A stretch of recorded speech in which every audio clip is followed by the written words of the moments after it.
is it? I'm curious. You like it like this? My God, do we love football. Or like this? I love the sport of baseball. And what about this? You can have a sports show without all the vicious talk. Simple human decency. Whatever it is that you like. Yeah, I like chaos. We've got it covered. Right? It's sports the way you like it. My friends, you may not know this. It's got everything you want. Here we go. Local and national sports talk that's fresh, in season, and FDA approved. If it's hot, you'll find it cooking with Jeff, Jay, and Kelly. They don't just stir the pot, they add more flavor than the other guys. Get ready to dig in and taste some Sports Skillet. Tastes good. Right now. And welcome once again to the Sports Skillet Radio live stream emanating from the cozy but not overly ostentatious studios here in Cherry Hill, New Jersey at the Connecticut School of Broadcasting. We want to thank them for hosting us each and every Friday afternoon. Thanks so much for Tom, Chaz, Nicole, and all the staff here at Connecticut School of Broadcasting in Cherry Hill. Thank you so much. We enjoy being here each and every Friday afternoon. And we want to encourage you to subscribe. Hit the little subscribe button there so you are notified when we go on the air on Friday afternoons so you don't miss any of our great content. And also, like, follow, and share on our other social media sites as well. Twitter, Instagram, and Facebook so you don't miss any of our great content. We have a great show lined up for you. We're going to have Mike Nebby on in a little bit.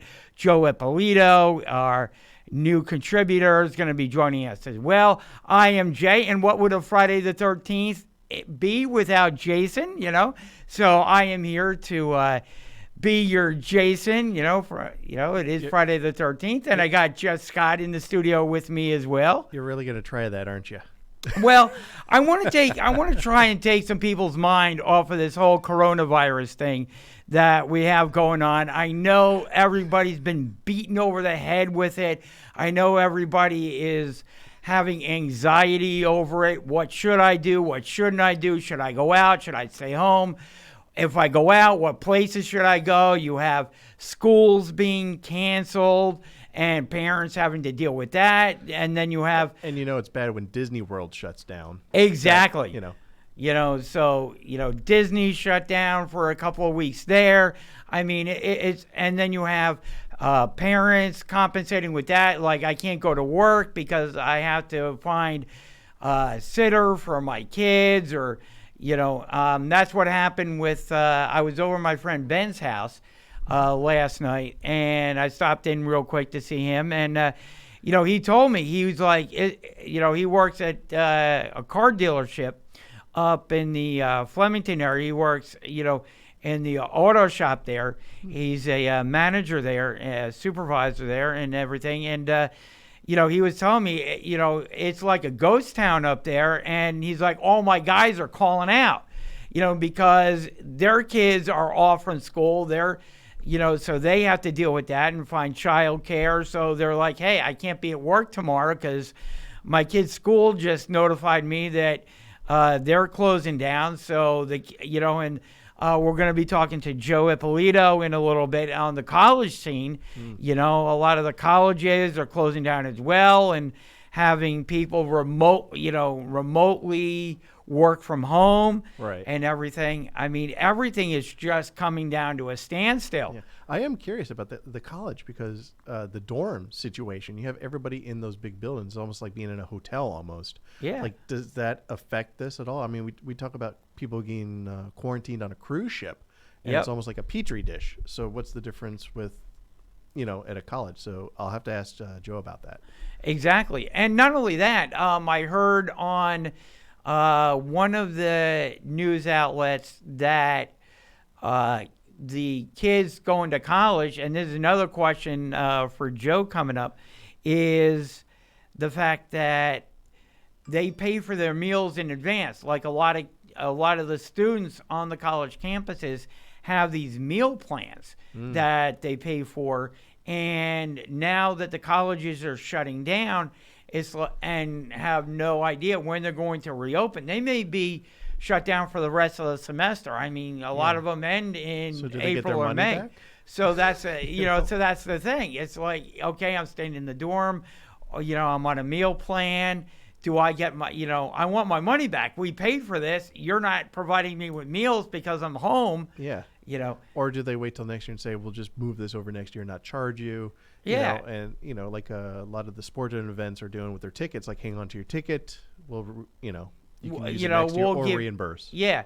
We'll allow you to change it up for another game. And, that's the other thing that, we got to get into too, is how this is affecting each and every one of our leagues. Baseball, basketball, football, hockey, all of them have been touched.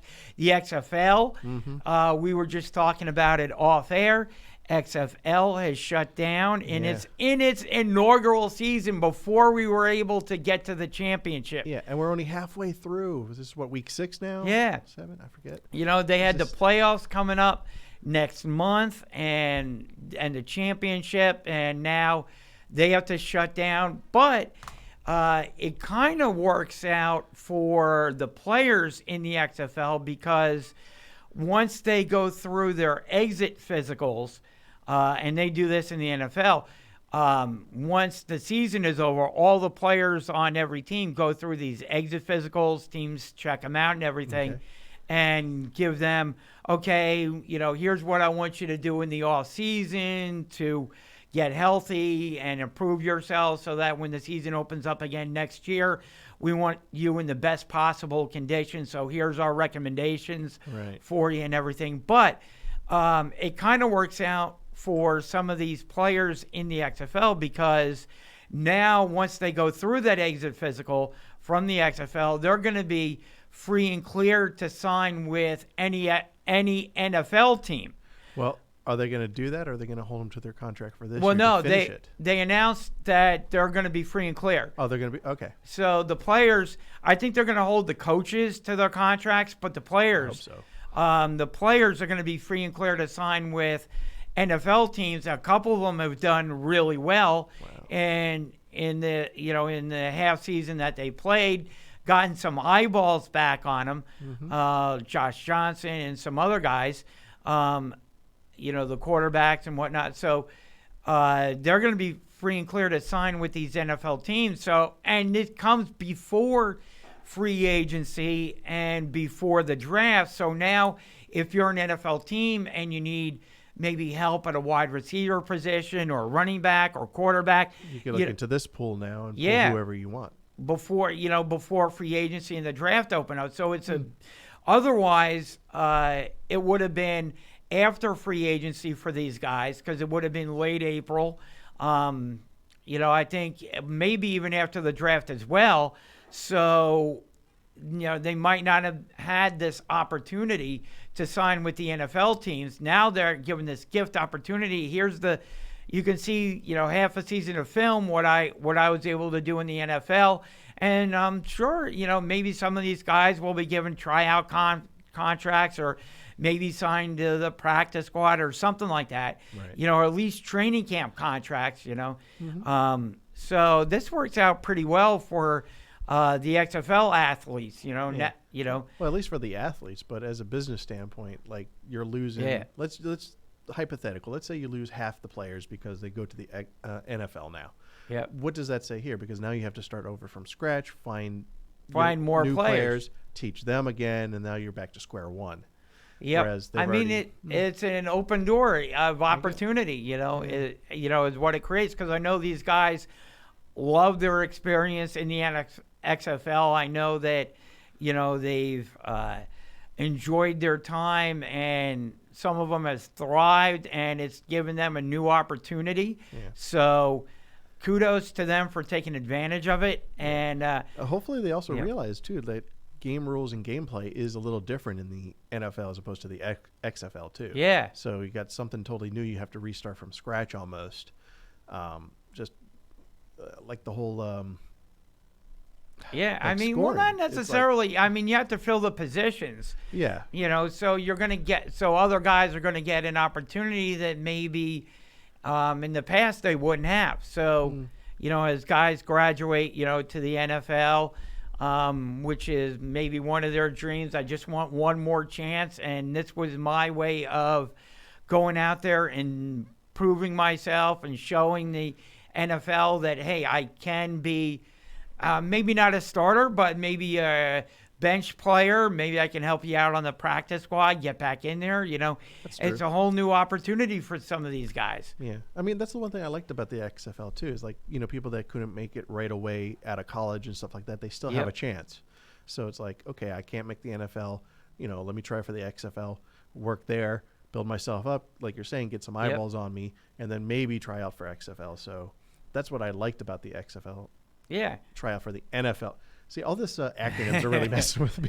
I can imagine. But yeah, and the other thing we found out from the XFL is that it worked. Exactly. The broadcast partners were all in on it. And here's the thing too. I don't know if you saw this. It was on a lot of the highlight films and everything, but what was it? The DC Defenders, I believe it was, came out and had this awesome beer snake. Oh, that, yeah.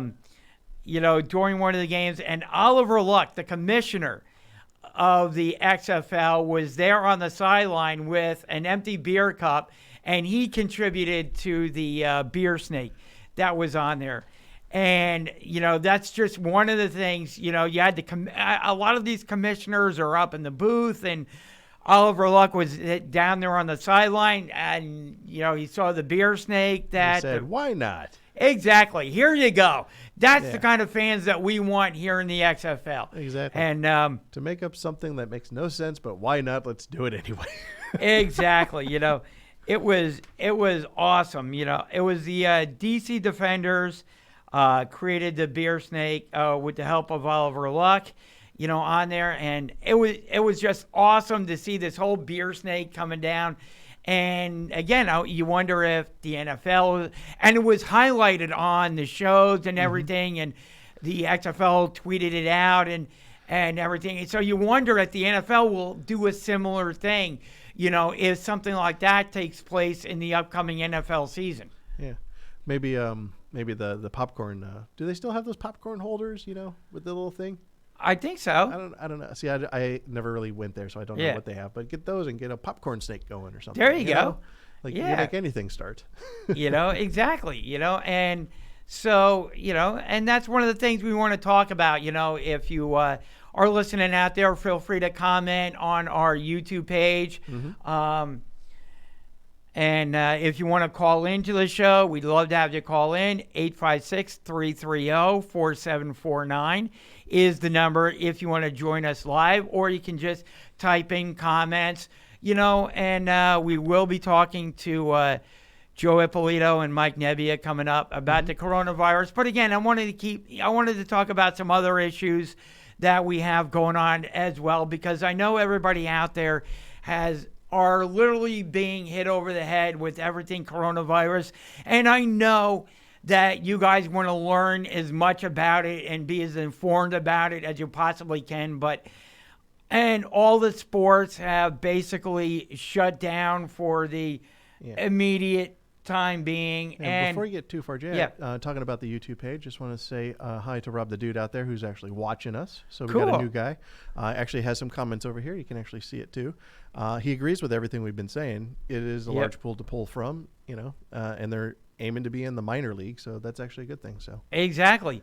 And I also want to ask you guys that are tuning into us today, what are you guys, now that you are basically being confined to your house, are you staying in your house? Are you finding different ways to get out of your house? Are you sticking to your house? And if you are staying in your house as much as possible, what activities are you guys going to be doing? Deb Carson, one of our amazing guests that we have on from time to time, had an amazing tweet. I tweeted it out on our social media page on Twitter. She has retweeted another tweet, some ideas that people could be doing as they stay in their home. And, a lot of people are saying now with sports shut down, Basically, we have 2, I think, NASCAR races that are going to be run in empty arenas, no fans there, only essential personnel. If they do decide to run them, no XFL, no NFL, no hockey, baseball, basketball, everything like that. WrestleMania is still on the agenda. They haven't shut that down yet. But that may be the next one that goes away. Yeah, I mean, he already had to give in to the XFL, so Vince is going to have to say, hey, we got to cut this.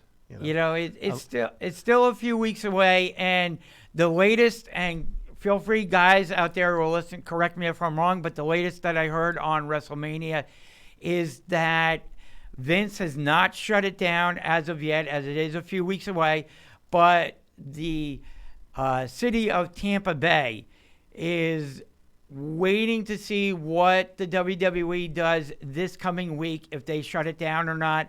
And then if not, late in the week, when we're talking Thursday or Friday, if the WWE does not shut it down, they will have an emergency phone call and everything like that. Officials will meet, will huddle together, and will make their own decision on how they want to proceed.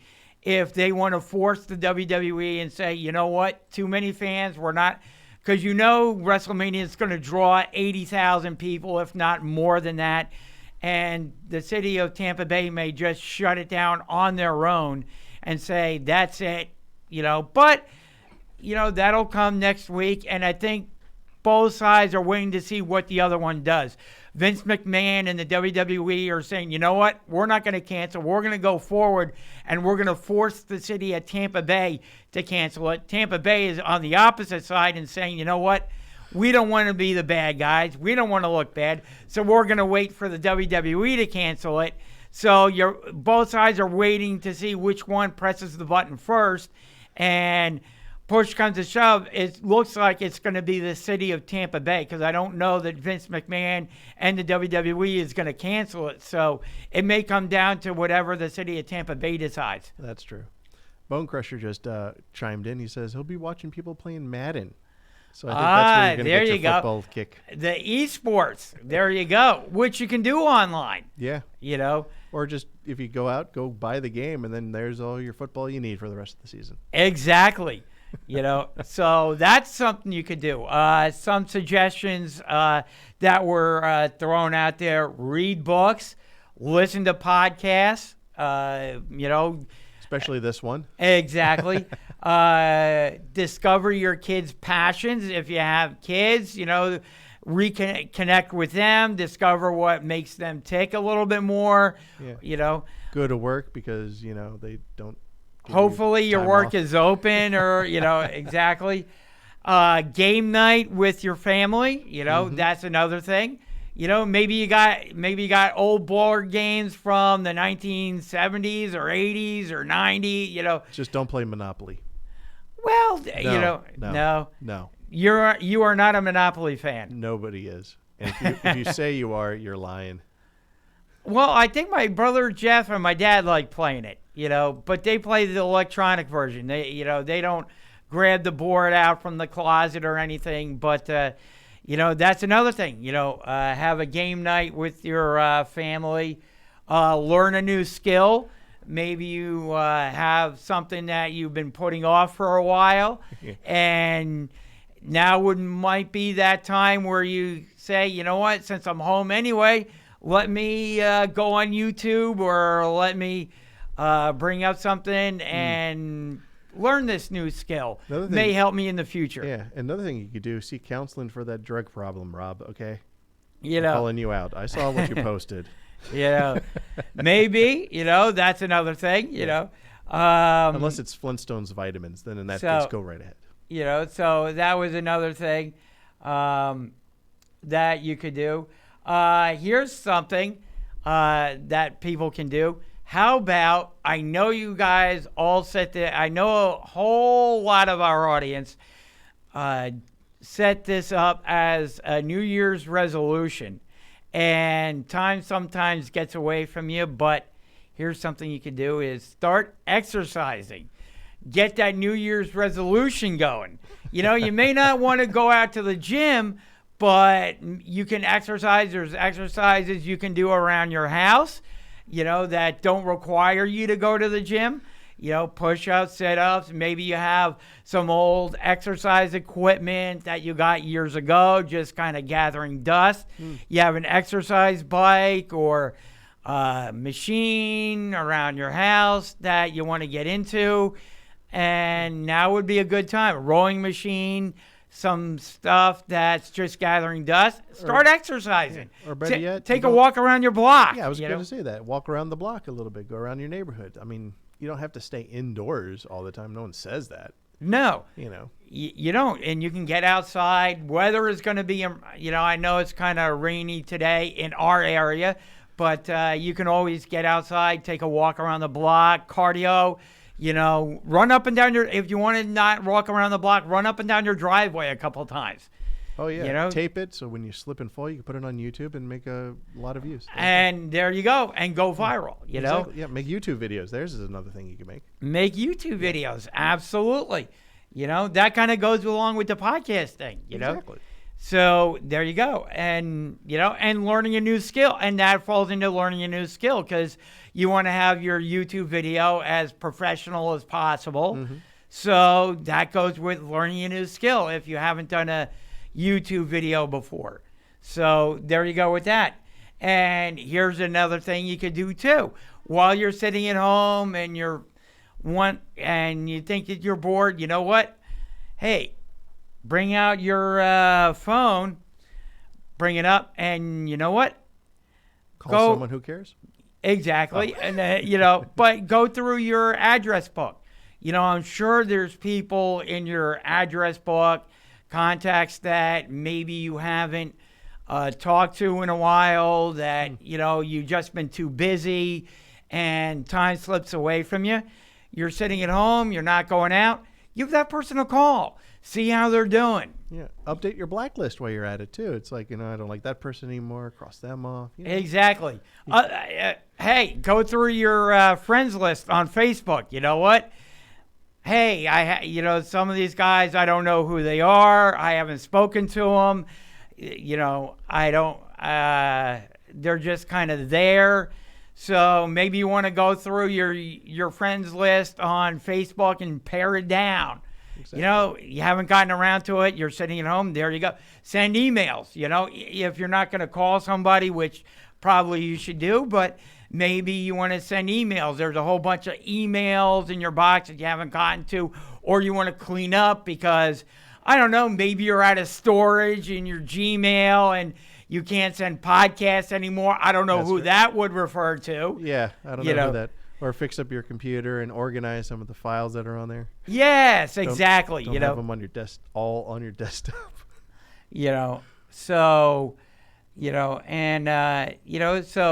Or here's another thing. Maybe you have a person in need, who needs your help, who you haven't been able to get to, like I said, because of your hectic schedule, family and friends and kids and everything.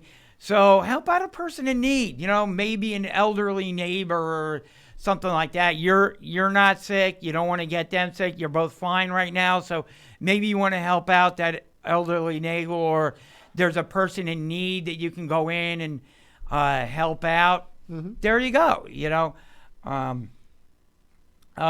Start, and like we said, Deb Carson, start writing that blog or book that maybe you've been putting off for a while that you just haven't been getting around to.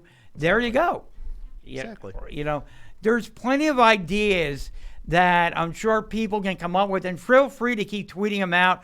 We'll revisit this as well going forward. Or better yet, catch up on those shows you've been meaning to binge watch all those years. Netflix, yes. Exactly. Netflix, YouTube, because every streaming site has shows now. Exactly. Apple TV has their own shows now. Yep. Apparently, I hear Amazing Stories is coming back. So that's going to be one. And let me tell you, I heard that. I meant to contact you with that. I heard Amazing Stories were coming back. That was one of my favorite shows. They did so, and Steven Spielberg is going to be a part of that. Oh, I hope so. I heard that he's going to have his hands in it. So that was one of my favorite shows. When when I guess it was in the 80s. I Yeah, guess it that's was in last on. Yeah. So I was like a little under 10 when that show was on. And it was just a collection of all these really cool sci-fi stories. Mm-hmm. And I think it's coming back on Apple TV, if I'm correct. Yep. And just an amazing show. So that's going to be coming back within a couple of weeks. So that's something that you can kind of keep your eye on and binge watch all these shows that you've been meaning to get around to checking out and taking a look at. You have some free time. You're, insulating yourselves from the coronavirus. So there you go. And just remember, it doesn't mean you have to keep the subscription. You can watch your show, and when it's done, cancel it, and then just pick it up again when it comes back on. Exactly. So that's the nice See, thing about there you streaming go. shows. So saving money with Jeff Scott. Yeah, right. Ways to Need save to have money in order to get it. Well, yes, but see, there you go, saving some people money out there. So a lot of ideas. Feel free to tweet at us. Feel free to comment on our YouTube page. Let us know what you're going to be doing while everything is shutting down, and experience that you've had too. Kelly from our show was texting me last night about how empty everything was, how much of a ghost town it was. She went to the gym last night. There was nobody there. So obviously she was able to do her workout and get on machines that she wanted to. But she went in and she went into some stores. And again, they were kind of empty as well, and picked through as far as I think paper towels or toilet paper, or the good old Purell, hand sanitizer. My brother went to the store yesterday, not because he wanted to, but because, it was a normal day of going to the store for him. And he was like, some of the aisles, cleaning products were picked through. And, that's the other thing. Let us know your experience. Have you gone out recently within the past couple of days, and what your experience have been, going out? Maybe you've gone to a restaurant and seen that deserted and not too many people there. How has it impacted you so far? What do you expect the impact to be going forward? Let us know. Comment on our YouTube page, Twitter, Instagram, and Facebook, and just let us know, because everybody's having their own unique experience going forward. If you want to get in on the conversation, our phone lines are open. 856-330-4749 is the number. We'd love to hear from you. What do you got going on while everything seems to be shutting down? Schools, concert. That's the other thing. Went to a Skillet concert this past Tuesday night with my friend Ethan. And that may be the last concert around here that happens for who knows how long. Went to the Starland Ballroom in Sayreville, New Jersey to see Skillet. Had an awesome time, but let me tell you, they were packing people in there. And it was they have a couple of seating areas, but basically it was standing room only. And as I say, it was Tuesday night. They were packing people in there. We were almost shoulder to shoulder with the person in front of you and behind you and next to you and everything. So they tried to get as many people into the Starland Ballroom as they could. And it was just an awesome night of music. I love watching the band Skillet. If you haven't checked them out, that's one of where I got the name Sports Skillet from. Kind of like the way Skillet's ideas came from. So that's why we are the Sports Skillet. And, it was just an awesome night. But again, Ethan and I weren't thinking about the coronavirus at that time. We were just going out to enjoy Skillet. And now, got to believe that if the concert was any later than Tuesday, if it was this weekend or next week, concert would have been canceled. Bella, who we had on the show, and I'll mention her, coming up, texted me last night as well that it looks to be she's going to be closing up her event. Really? That's going to be going on. And she was having people flying in from different places in the country, and it was going to be an awesome night. And she had put together just this amazing night. And she texted me that it looks like she's going to have to cancel her event. And I feel so bad for Bella because I know her passion and her energy and how much she invested in this, all the man hours and everybody that she put together. And because of the coronavirus and everything, it looks like she's going to be canceling her event. Yeah, it's a shame. It really is. So, again, 856-330-4749. If you want to get in on the conversation, we're going to have our heel or hero segment. We're going to ask Joe, and we're going to ask Mike Nebbia, and, of course, me. I'll give you my heel or hero for this week as well. So we got heel or hero that we're going to be discussing. We're going to bring back that segment, so you want to stay tuned for that. We're going to have This Week in Sports History, awesome segment done by my brother Jeff coming up after the commercial break and everything. But we're also going to add into the conversation Joe Ippolito. After the commercial break, we'll get his take, what's going on currently in college. So we're going to get everything involving his college coming up. So stay tuned. We will be right back after this brief commercial timeout. You're listening to the Sports Skillet Radio Show, cooking up all the hot takes. Jump in and join us at 609-919-9200. Download our app at sportsskilletradio.com. Find us on Twitter, Instagram, Facebook, and YouTube by searching for Sports Skillet. And remember to show us some love. Like, follow, and share.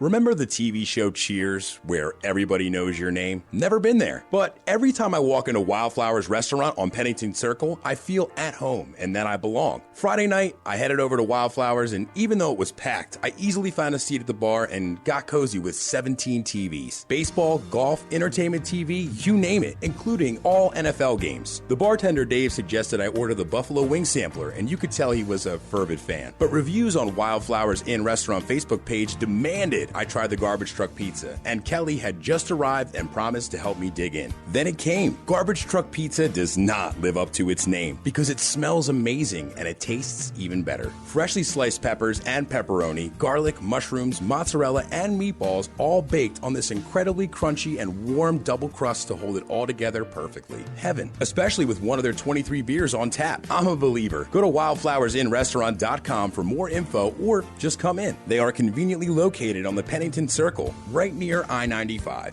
I promise you, they will welcome you warmly, feed you well, and perhaps soon even know your name.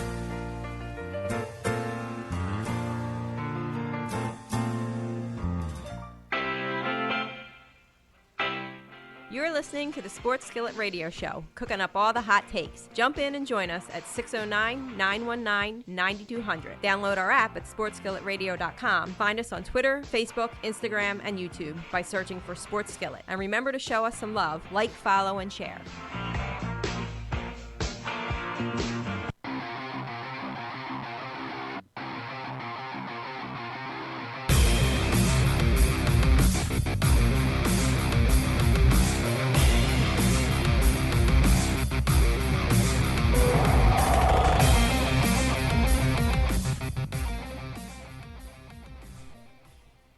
And we are back here on the Sports Skillet live stream. And a reminder, you can get your comments in right now on our live stream feed here on Facebook, here on YouTube.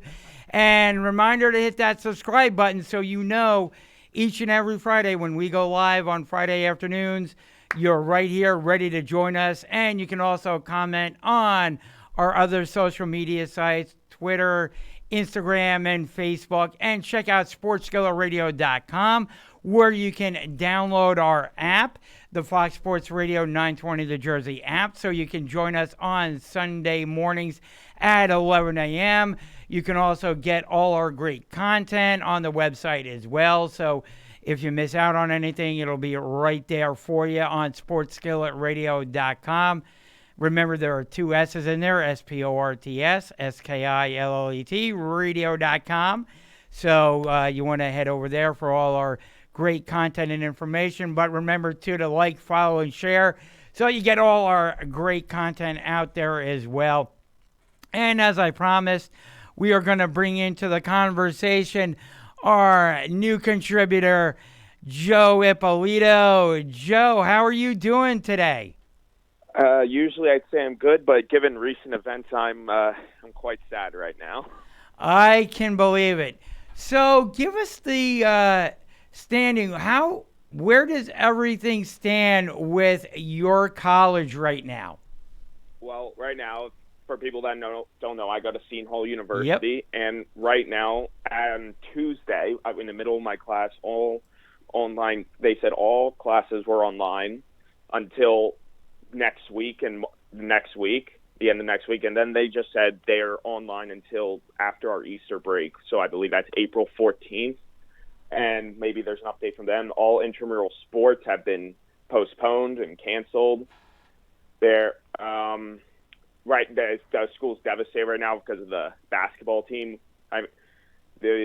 Most sports have been canceled, Yep. And right now it's just, people are going home. They're kicking people out not kicking people out of the dorms, but they're advising people to go home that live in dorms.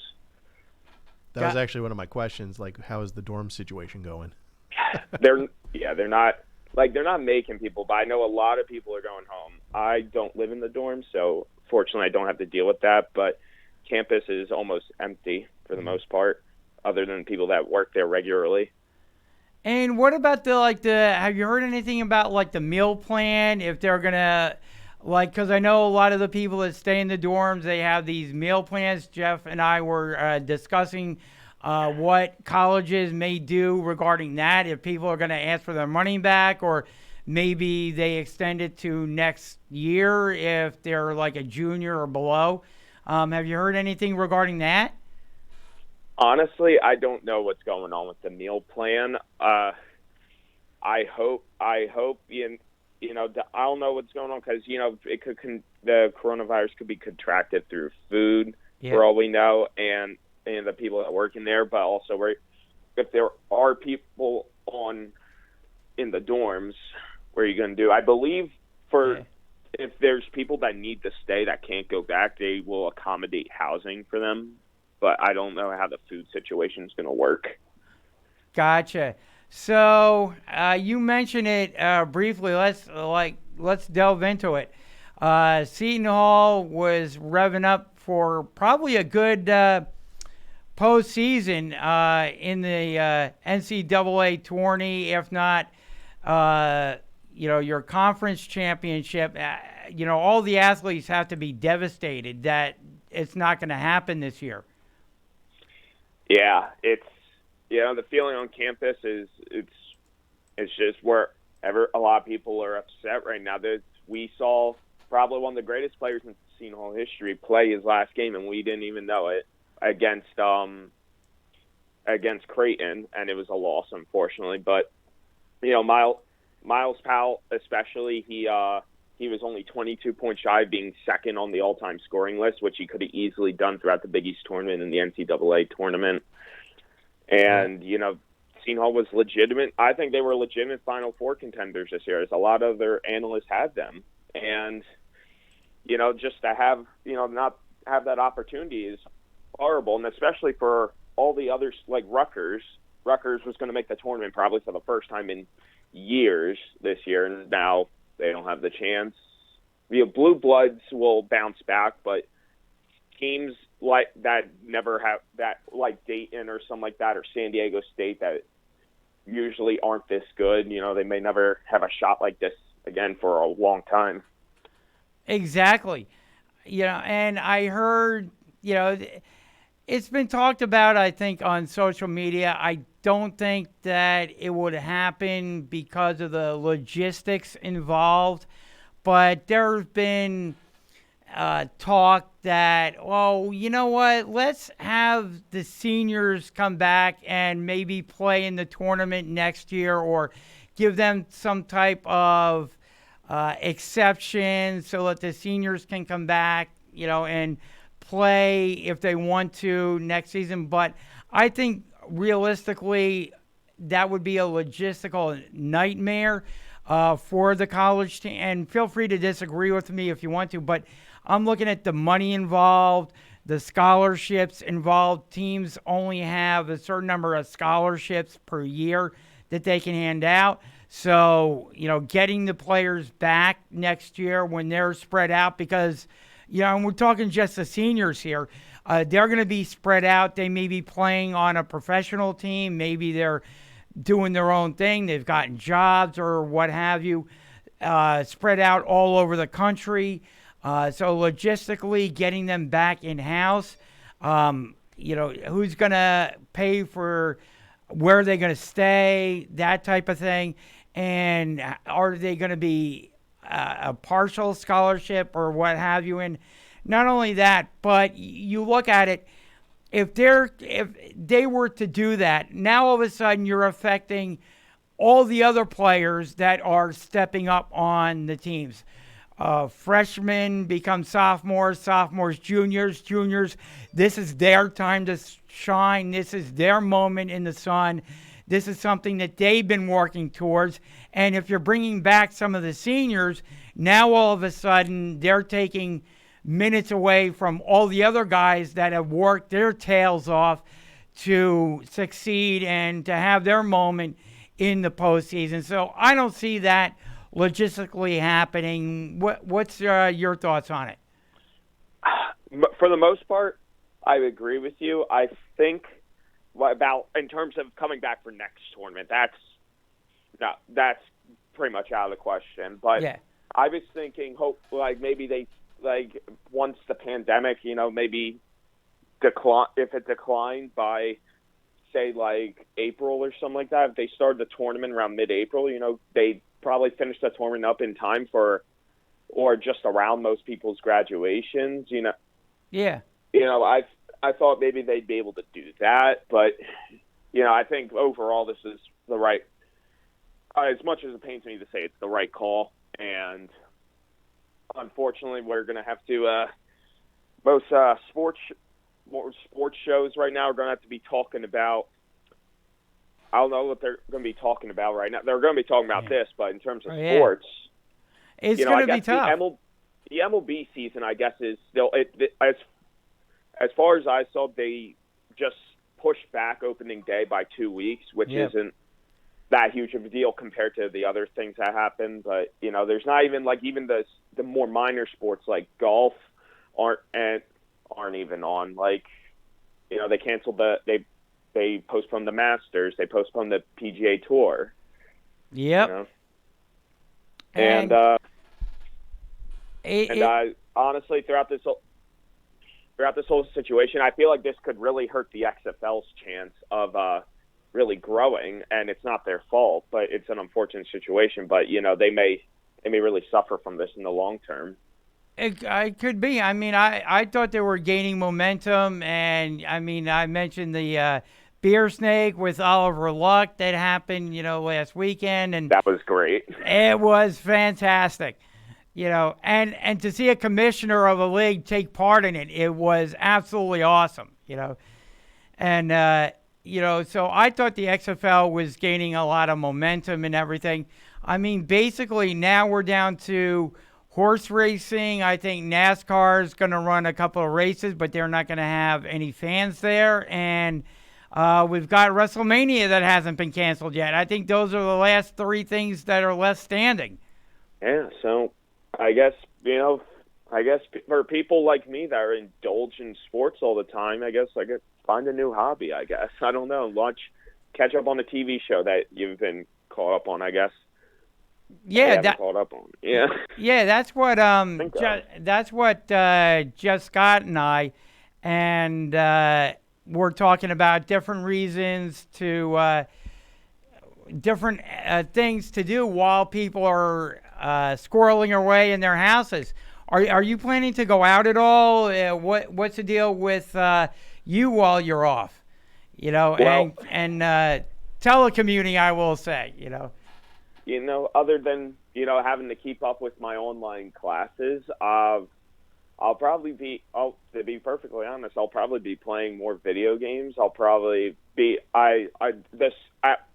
Seton Hall, the campus is still open, so I could still go to the recreational center and shoot some hoops. Oh, okay. I guess, but not many people are there. Other than that, I guess if I'll go over a friend's house maybe. But I won't be going out to I won't be going out downtown anytime soon. Gotcha. So one of the things that is still in play as well is the NFL is going ahead and will have their league year begin this coming week. Key date will be tomorrow, Saturday, for the players to ratify and approve the new collective bargaining agreement or not.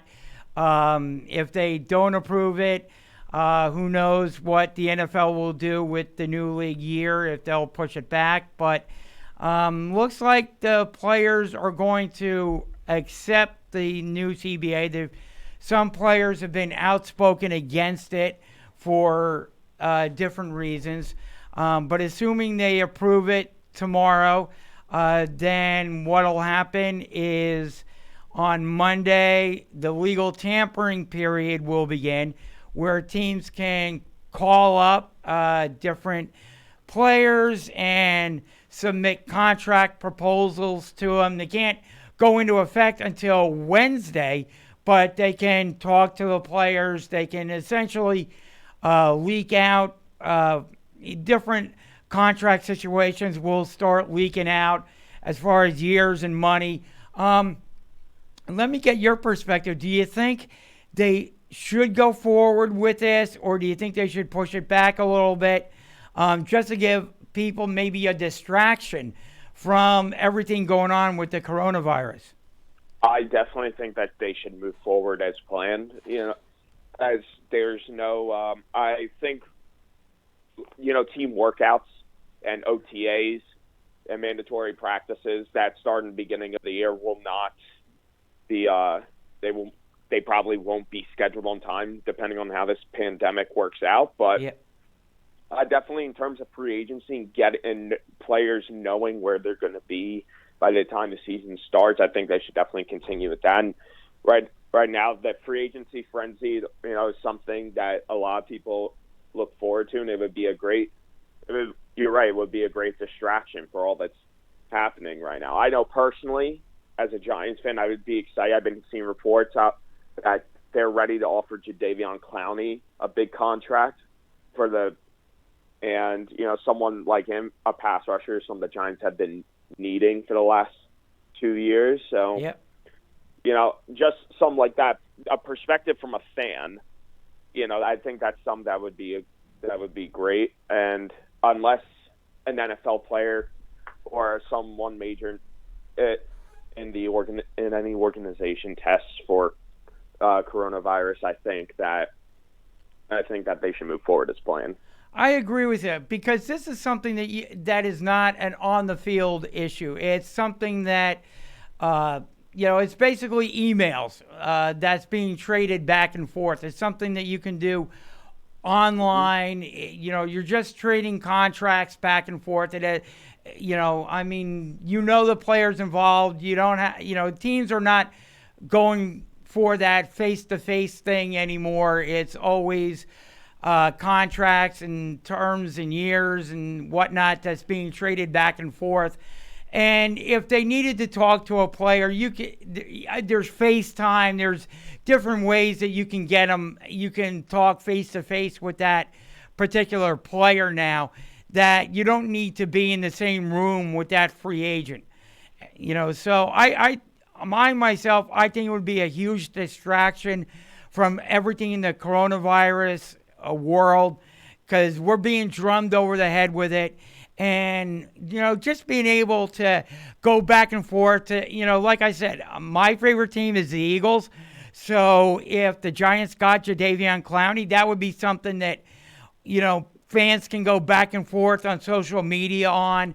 We can discuss how much it impacts the Giants, the Cowboys, the Eagles, the Redskins, So I think that would be really good for the NFL to do, is just keep things the way they are and go forward with it and just, get people talking again about sports.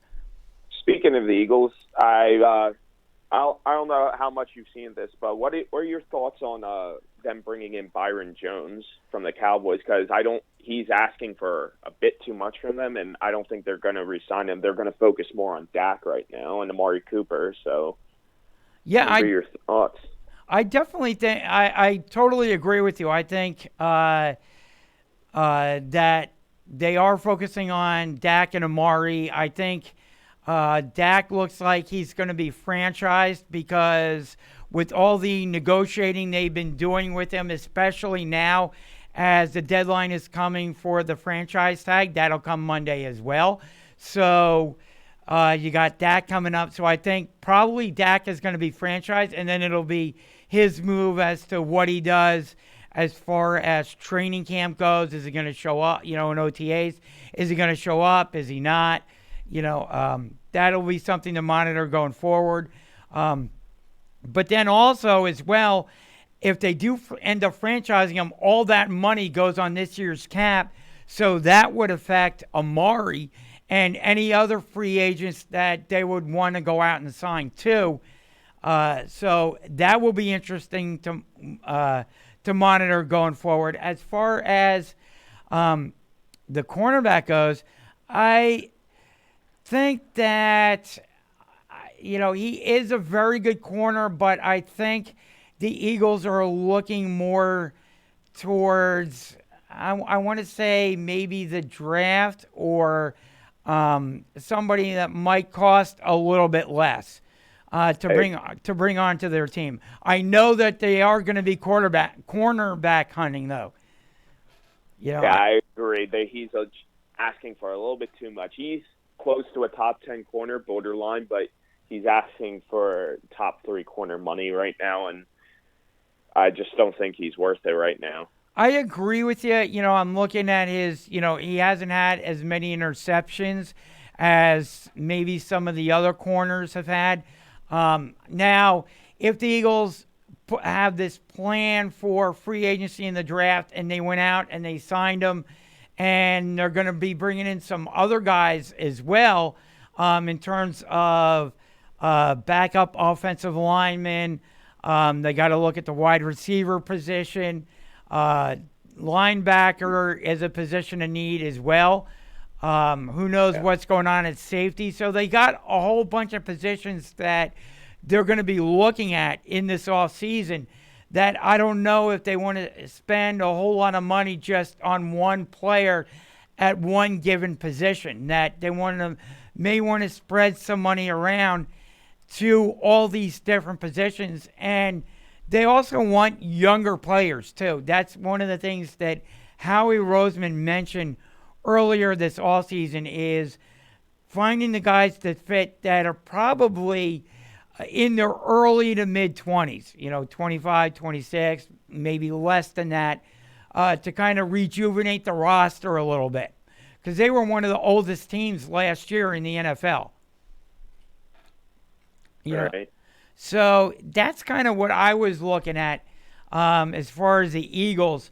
I got an alert on my phone that there's a report out. Again, take this from whatever you will, because it is a rumor, and this is rumor season. And you also have to bear in mind what side may be leaking what information. Is it being leaked by the Patriots? Is it being leaked by Tom Brady's camp? But I got a report on my phone, and it said that the New England Patriots have reportedly offered Tom Brady a 1-year deal that was worth less than he made last season. Interesting to me, that the Patriots would do that. And then couple that with a report that came out earlier this week that said the Patriots owner Robert Kraft is distancing himself from the Tom Brady sweepstakes, and he's going to let it be all on Bill Belichick when it comes to re-signing Tom. So this may be the prelude to maybe Tom Brady signing with another NFL team. Yeah, it sounds like they're trying to push him away. It's like, you can come back, but we're going to pay you less.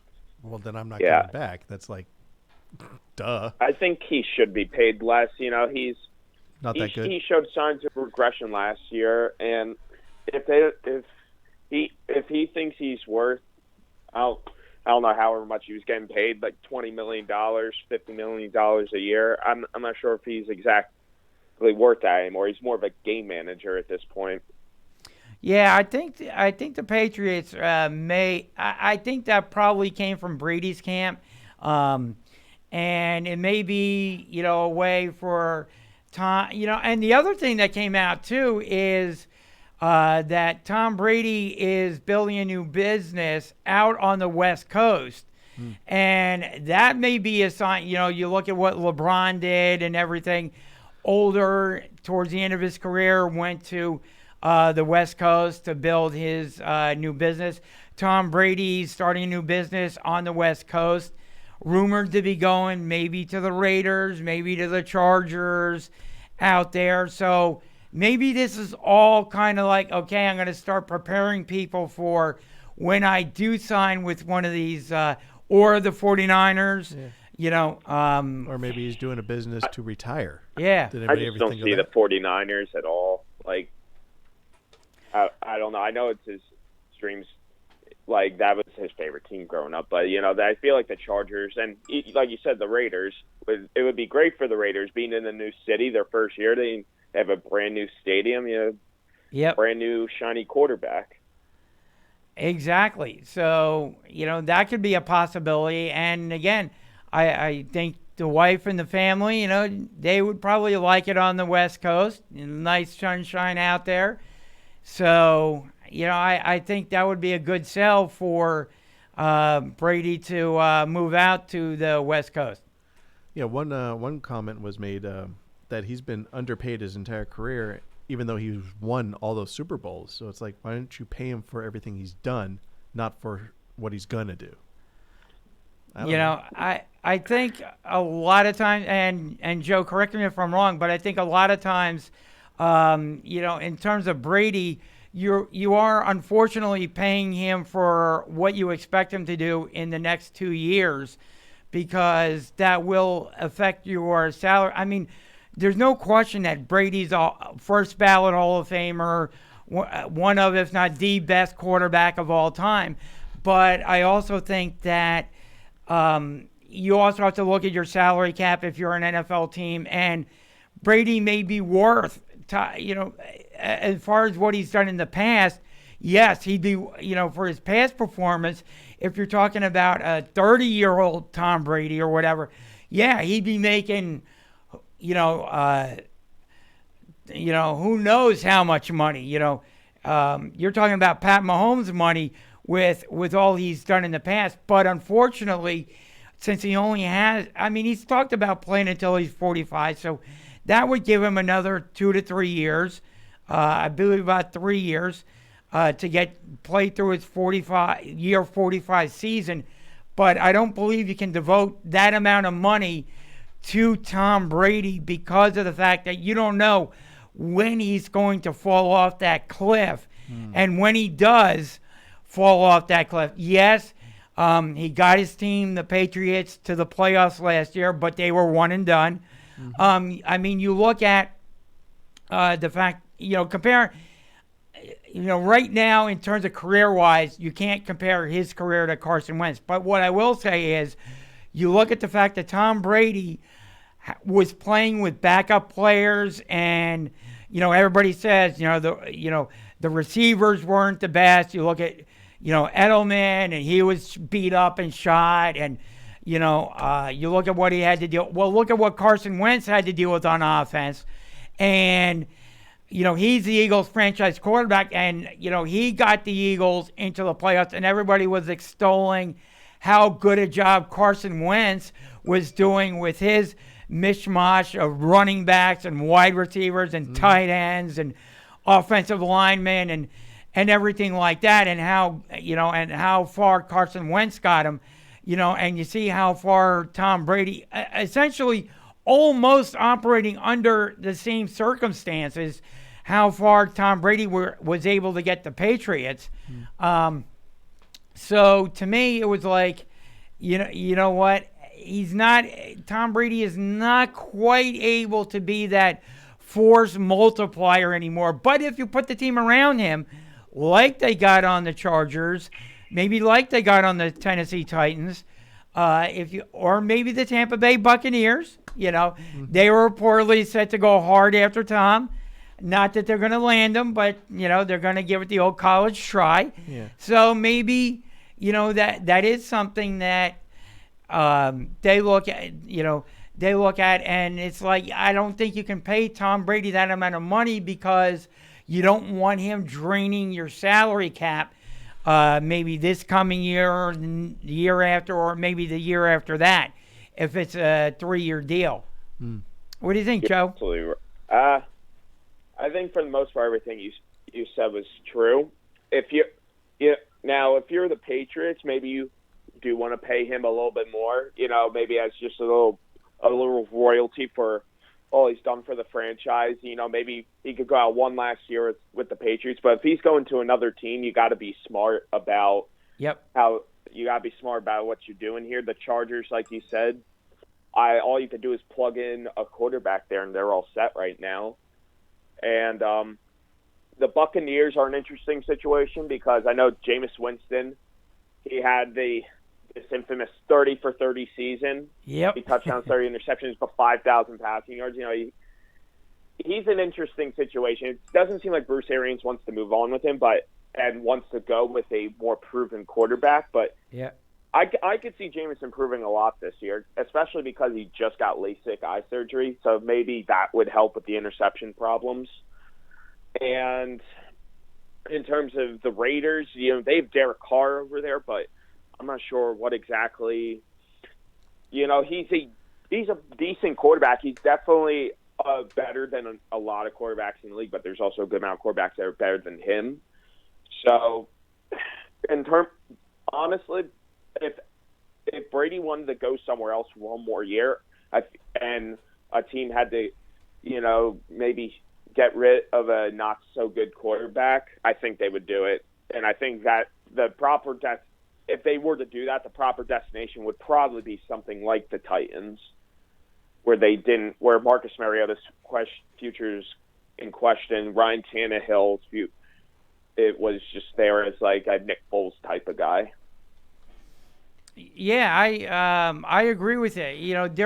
That's what's gonna make this upcoming round of free agency really fascinating to me. Is you got all these different quarterbacks that may be available. Your market, like you said, the Marcus Mariota, Phillip Rivers is going to be out there. You may have Cam Newton out there, Ryan Tannehill.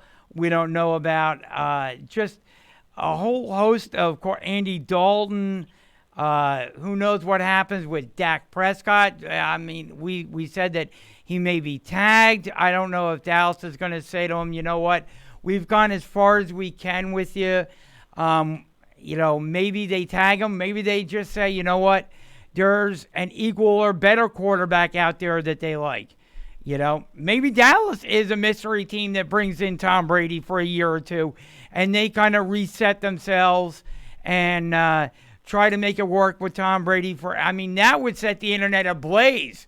If Brady were to go to the Cowboys and Dak were to go somewhere else. If people hated the Cowboys and Tom Brady beforehand, they'd really hate both of them now if that happened. Oh, boy. Oh, yeah, absolutely. So there is going to be a lot of different things going on within the NFL and everything. Any prediction where some of these guys, may go, heading into free agency? What do you think happens to Teddy Bridgewater? Where do you think he might end up? Any thoughts on that or no? Teddy Bridgewater is an interesting situation. I looked at Drew Brees' stats and Taysom Hill stats, especially Drew Brees over the last few years. I think he still has maybe 1-2 good years left in the tank. Yeah. But whether the Saints, I don't know what the Saints want to do moving forward with him. His interception percentage over the last 3 years, while he has been under 2, which is great. And Taysom Hill, I feel like he's not got a guy to take over the reins yet because he's more of a, they've been using him as a Swiss Army knife. And his pass, looking at his passing stats, he's only attempted 13 passes in his NFL career. And, I think he would be better. Right now, he still fits that role of the Swiss Army knife. I think if Teddy Bridgewater is willing to wait another year, I think he should stay and he'd take the reins. If not, then I think a team like the Panthers would be very interested in him, maybe the Titans. It all depends, though, on what the other teams do with their current quarterback situations. I think even an off chance, I think Bruce Arians would gladly welcome him in Tampa Bay, as well as with what he's been doing with Jameis Winston. Maybe somehow there's like a swap of some sort where Jameis Winston ends up signing in New Orleans to take over maybe. But I don't see that. I don't see that happening. That's just maybe a possible thought. But I think, like what I said, Carolina, Tampa Bay, and possibly Tennessee are probably the 3 best destinations for him. Gotcha. Well, I want to thank you for coming on the show this week, Joe. We love having you on. We'll try and figure out what's going on with next week's show. Hopefully there is this free agent frenzy within the NFL, and we can discuss that in depth with you next Friday afternoon. All right, thank you so much, Jay. Always nice being on. Always nice having you on, Joe, and we have your information up on the screen as far as how people can contact you on your social media. So hopefully there is a little bit more to digest and go over and distract us from this coronavirus. And we hope you and your family remain healthy during this coronavirus epidemic. Thank you. You too, Jay. All right. Thanks so much, Joe. We'll see you next week. All right. See ya. Okay. And, of course, that was Joe Ippolito. We love having him on each and every week. Yeah. I'm looking forward to next week. I can't wait. Are we just going to be sitting here? I will find sports stories to go over. Trust me on that. Yeah. I am good at digging things up and, maybe getting ideas from you guys as to what, maybe what ends up happening is the live stream takes a little bit different view, different form, or and everything. Yeah. And I'd say we could talk about the Masters, but they've been postponed also. Exactly. Tiger Woods is not going to get another jacket. Yeah, not from the Masters this year. He's not. But I am going to throw something out. All right. Before we go to Mike Nebbia and, of course, This Week in Sports History and Heel or Hero. Shoot, I forgot to ask Joe who his heel or hero was. I apologize, Joe. We will get that. I promise you we will get that next week. So we do have something to talk about. Exactly. So I want to throw this out at everybody there. There is a quarterback, I believe is a free agent right now. maybe a restricted free agent, but is still a free agent. And I believe he is being hugely underreported about within the NFL and could possibly upset the apple cart. He was coached and was the understudy for backup quarterback for Jay Gruden, for Sean McVay, for the current quarterback of the Minnesota Vikings, for Carson Wentz, for Nick Foles, for Doug Peterson, for the current head coach of the Indianapolis Colts. That's easy for me to say. Frank Reich. All those coaches and quarterbacks, Josh McCown, he also was around him, learned from him. So all these coaches and quarterbacks he's sat behind, he's had the ability to learn from, has played very sparingly in the NFL. He's only thrown like a handful of passes. He's played mostly during the preseason.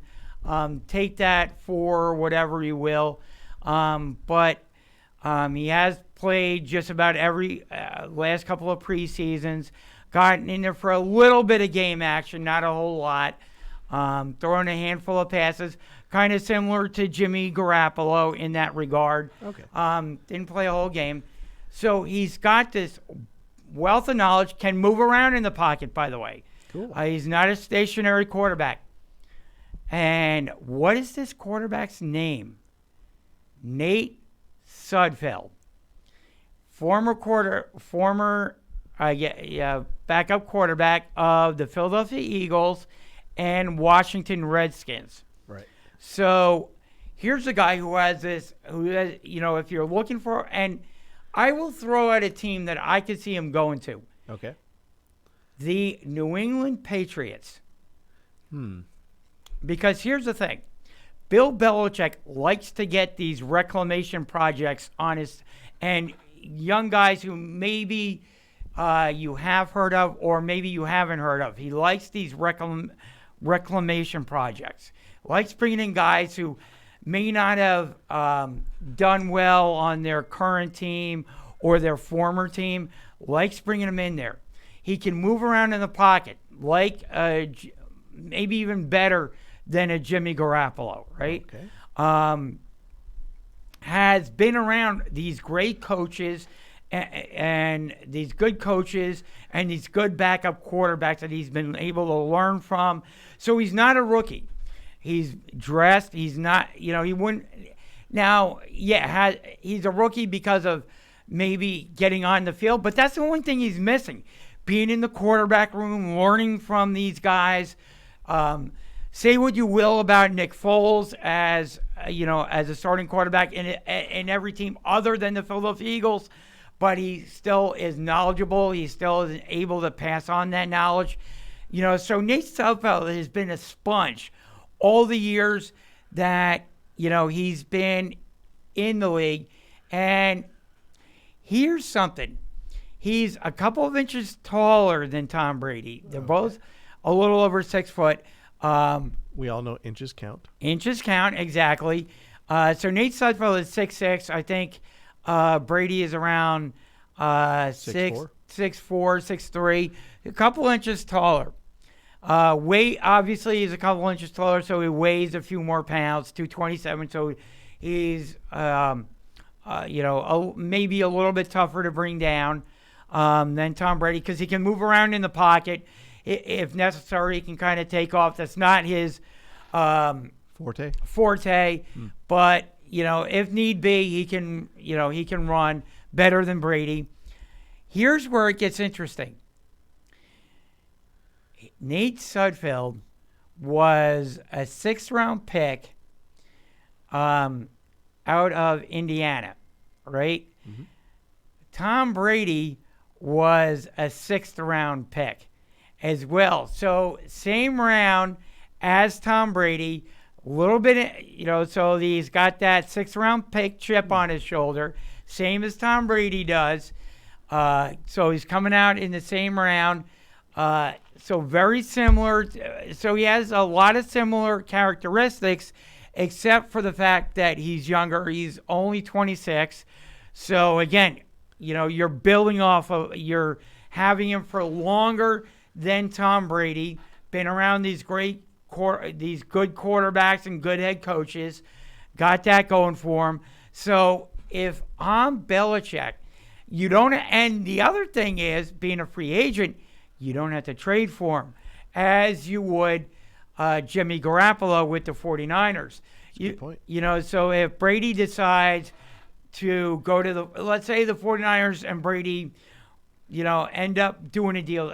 Let's just, and now the 49ers, what am I going to do with Jimmy G? Well, if you're Bill Belichick, maybe you go after Nate Sudfeld. Maybe you say, you know what, I'm going to build, and Nate Sudfeld will not cost as much as Brady, will not cost as much as Teddy Bridgewater, right. Some of these other quarterbacks that are on the free agent market, because he doesn't have the on-field repertoire that these guys have, because they've done it on the field, so they're going to be asking for more money. Mm-hmm.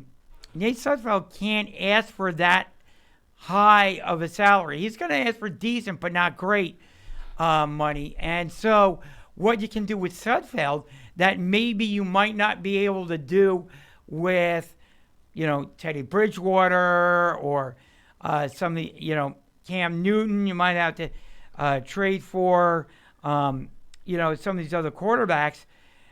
You can build the offensive line around them. You can go out in free agency in the draft, sign a wide receiver, sign a couple of tight ends, really build up the offense, because the defense for the Patriots was pretty good last year. Mm-hmm. So if you can keep that defense kind of intact, sign Nate Sudfeld for okay money.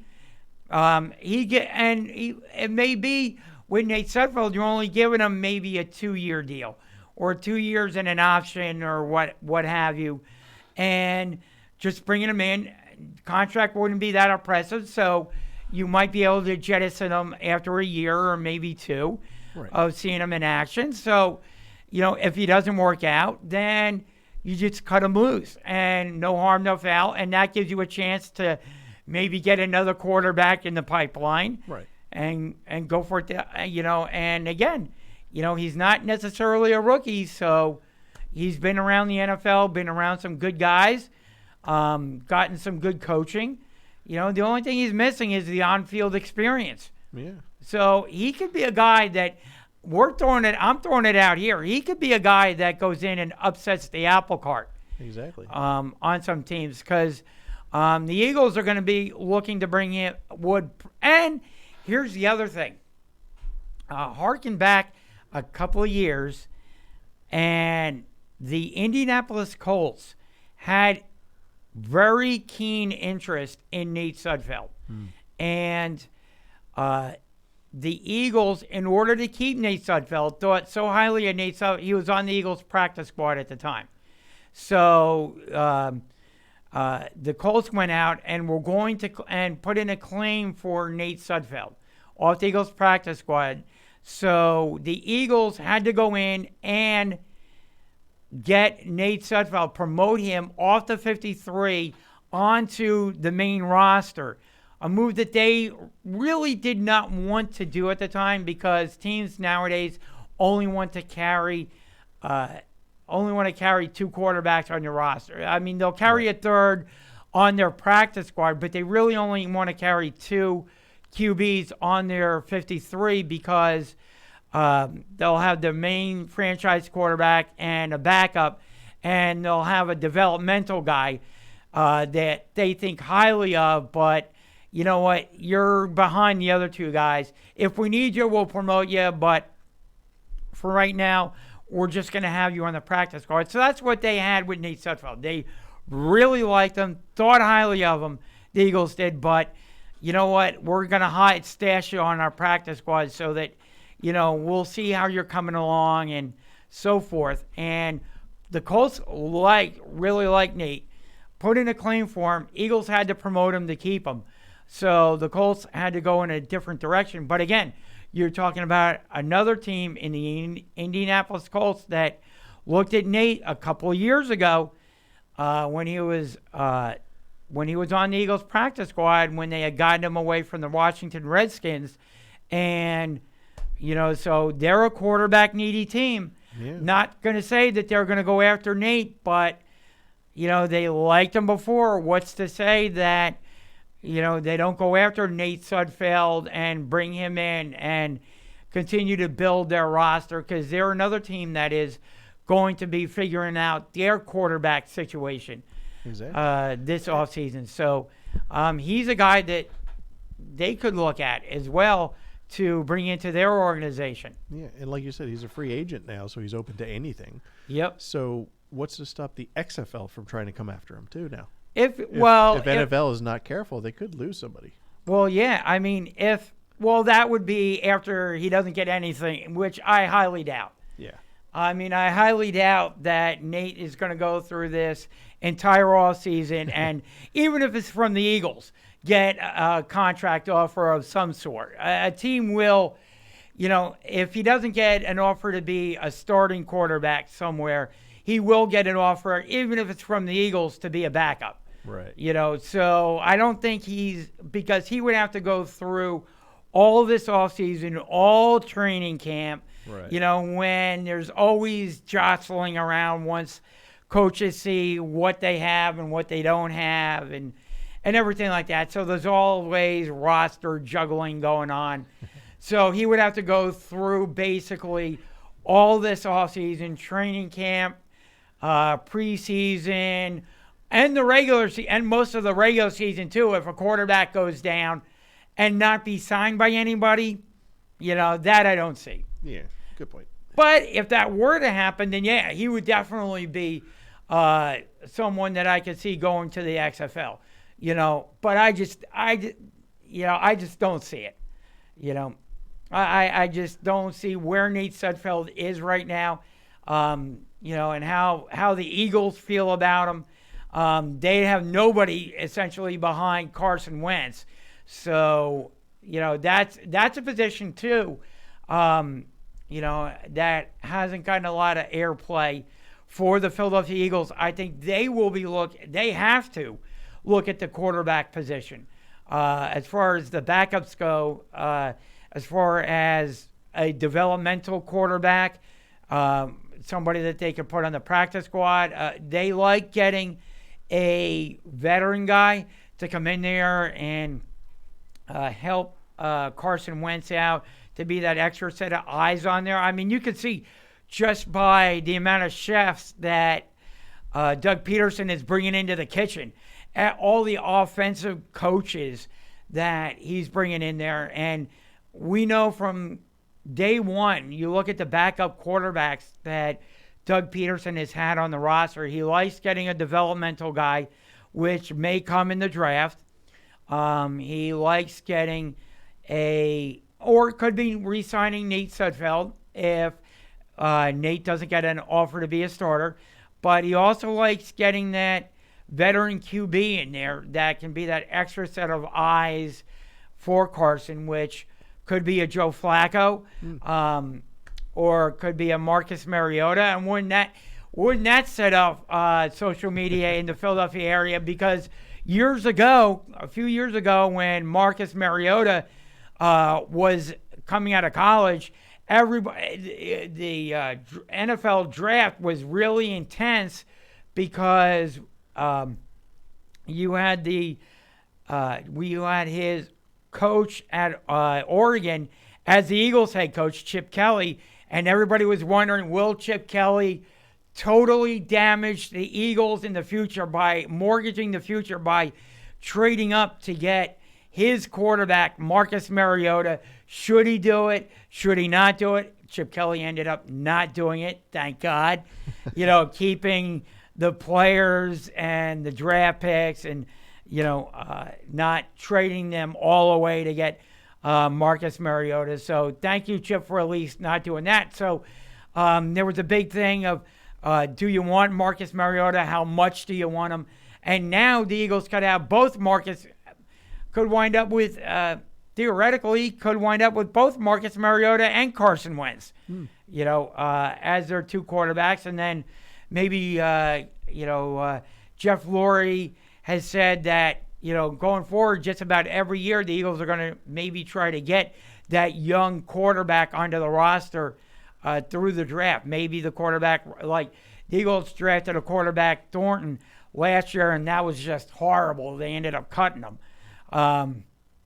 So I don't think he even made it to the regular season last year. So sometimes it works out, sometimes it doesn't. But I think I heard a quote from Jeff Lurie saying that the Eagles were going to try and draft a quarterback just about every year and develop them. And, that may be where the Eagles are headed.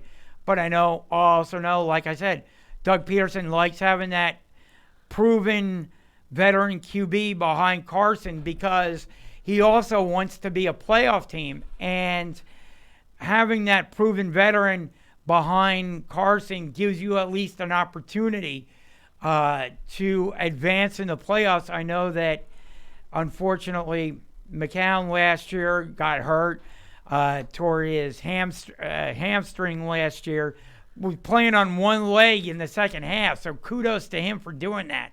Absolutely. But, because they really didn't have anybody else, but they like having, Doug Peterson likes having that veteran quarterback that should something happen to Carson, I have somebody that I can go to and that I feel comfortable with. Yeah, which will happen, but we won't. We don't. That. Well, it didn't happen during the regular season. That's because I told you the curse went to somebody else. I'm not going to name who because you don't like that.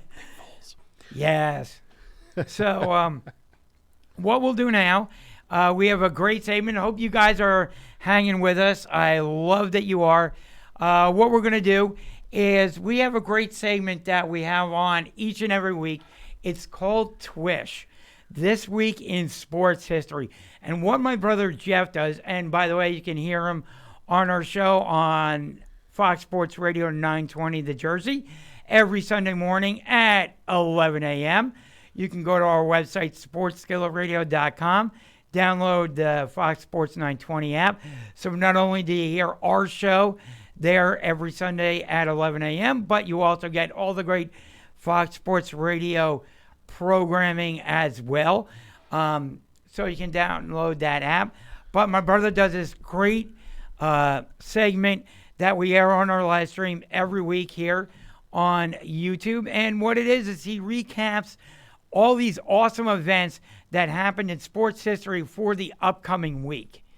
And I think he does a super terrific job with it. I can't wait till next year when we do Twish, and then all he's going to be is like, yeah, nothing happened. Well, no, he'd be like, this is the day that sports took a hiatus. And every sport, March Madness, the NHL, the NBA, that sports stopped in the country. Yeah. But it'll be the shortest Twish ever. Yeah, it could be. And that would be it. But he does a great job. Hang with us. He does an awesome job. And it may be events that you've forgotten about. So if you have important events that have happened in sports history, feel free to comment on our page. Again, if you want to get into for the conversation, it's 856-330-4749. If you want to give us a call, or you can type in on the comment section, or feel free to tweet, Instagram, or Facebook us on the Sports Skillet Radio Show. But right now, we're going to play Jeff's segment, and it is This Week in Sports History. See if we can get it going. Sometimes the computer is a little finicky.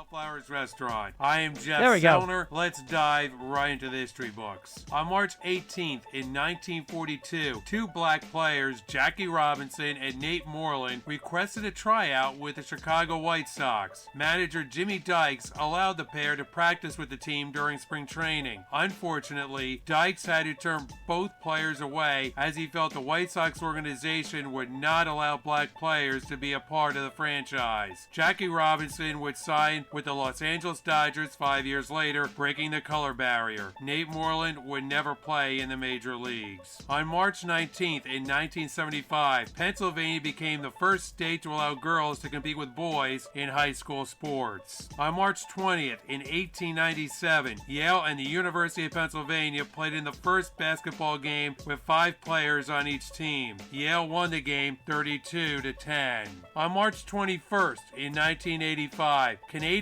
paraplegic athlete and humanitarian Rick Hansen begun his Man in Motion World Tour. Hansen planned to circle the world in his wheelchair. Public attention was small in the beginning, however Rick soon attracted international media attention as he progressed on his 26-month tour. Rick returned to Vancouver's BC Place Stadium to cheering crowds of thousands on May 22, 1987, having raised $26 million for spinal cord research and quality of life initiatives. Like fellow Canadian athlete Terry Fox, he was hailed as an international hero. On March 22nd in 1934, the first Masters Golf Championship began in Augusta, Georgia. American Horton Smith won the tournament with a 20-foot birdie putt at the 17th hole, now the 8th hole, finishing at 4 under par, one stroke ahead of runner-up Craig Wood. Horton took home $1,500 for winning the tournament. On March 23rd in 1994, Wayne Gretzky, then playing for the LA Kings, set the NHL record with 802 goals scored in his career. Gretzky did so in the second period of the Los Angeles Kings game against the Vancouver Canucks. Gordie Howe, Gretzky's idol, held the record of 801 goals scored. A 15-minute on-ice ceremony featuring Gretzky's parents, then Kings owner Bruce McNall, and NHL Commissioner Gary Bettman followed the historic goal. The Canucks won the game 6-3, however the outcome remains a footnote on what was an historic night. On March 24th in 2001, during a spring training game between the San Francisco Giants and Arizona Diamondbacks, Hall of Fame pitcher Randy Johnson's fastball hits and instantly kills a dove flying in front of home plate. The bird appears to explode as the ball goes flying over the catcher's head. Thank you for listening to This Week in Sports History, sponsored by Wildflowers Restaurant. I am Jeff Sellner.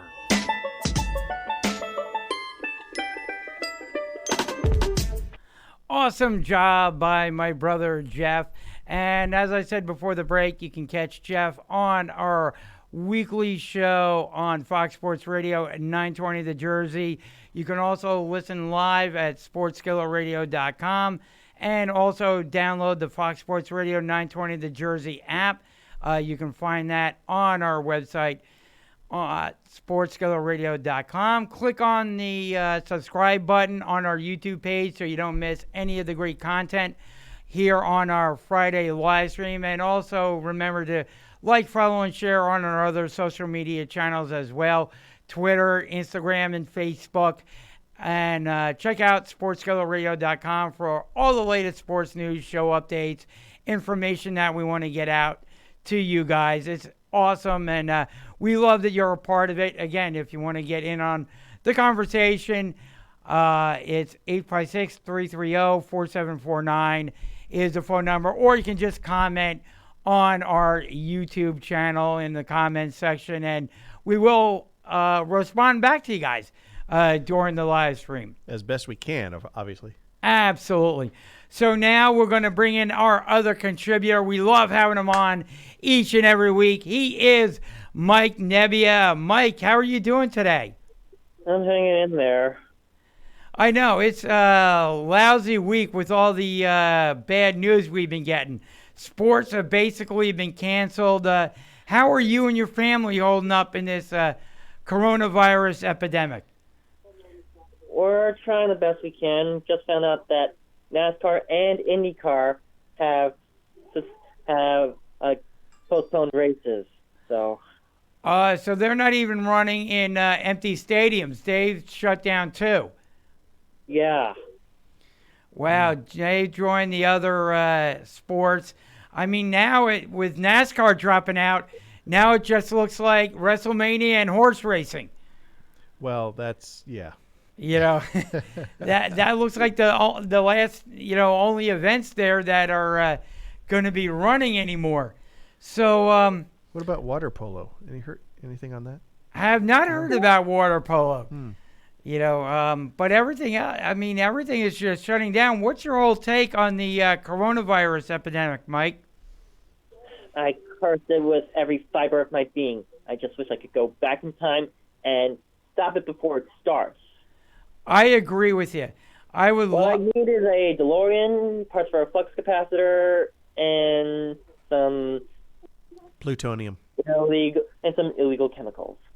Plutonium, as Jeff Scott said. So it really is depressing because all the sports are either are suspended or have canceled their events. NCAA tournament we spoke about earlier. I they're do have done. Some breaking news for you. Okay. Betty White is fine. Awesome. So she's okay. That is good. See, age 96. What was that, Mike? He's still kicking at age 96. I bet she makes it to 100. Oh, absolutely. Absolutely. And see, that's important in this coronavirus epidemic. They always check in on Betty White. Exactly. Oh, geez. Her and Keith Richards. Keith Richards, too. That's right. The two of them. Yeah. Well, don't you know every time a celebrity passes away, they get younger or they live longer? We all know that. So.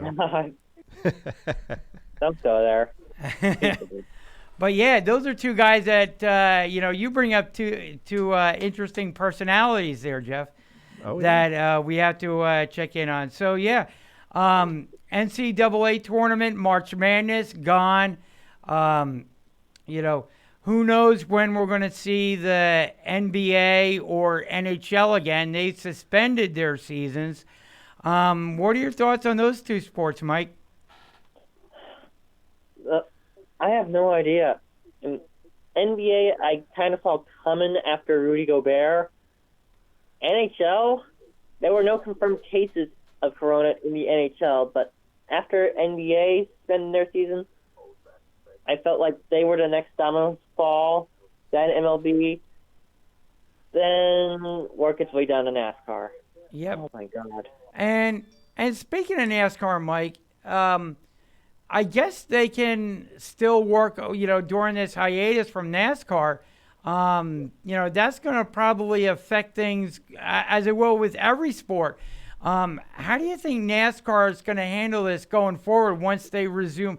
Because I know eventually they will resume racing. How do you think they'll handle it? Any projection on how NASCAR is going to handle this going forward? Well, here's what I think. I think that they will move Homestead to the next off week, which would be the week of April 11th. And as for Atlanta, I'm hoping that they move it down to its rightful place at the season finale. Gotcha. So they would be able to get all the races in. It would just be, they just have to reconfigure the schedule a little bit? Reconfigure the schedule. They'd have to reconfigure the schedule, work with their TV partners at Fox and NBC, work with International Speedway Corporation, work with the owners of Pocono Raceway, work with Speedway Motorsports, work with all the track promoters, work with the drivers, the teams, the TV partners, figure out what's the best plan going forward. Exactly. And how do you think the teams themselves are handling this layoff? Will they be working on their cars a little bit? How do you think they handle this layoff? Personally, I don't know. They have to take the fans into consideration first. Oh, then take themselves into consideration, because this is a global epidemic, and it's been showing no signs of slowing down. However, I did read this morning that Canadian scientists have isolated it, and they are working on a vaccine. Cool. Hopefully that vaccine works. And So there is light at the end of this tunnel. yes. Sports world can be saved. Yes. Hopefully that vaccine works and they can get it out to mass produce it and get it out to everybody that needs it, to get this thing taken care of, because it is awful. I mean, what's been your experience so far, Mike? I mean, I know, put it out there, what Kelly experienced earlier in the show. And, I'm asking, I asked Joe and, Jeff had his experience. I was wondering what your family's experience has been thus far over the past few days with this coronavirus. I've largely stayed around my neighborhood, around Cranberry, playing my Pokemon Go, and so far, coronavirus has not affected me. Okay, good. I've just heard that my alma mater, Hightstown High School, and it's in the school district that it's in, have sessions today and Monday, possibly softball season suspended. Yep, a lot of schools are doing that half-day thing and having their students, log into laptops and, and that's the way they're progressing with this outbreak of the virus, coronavirus.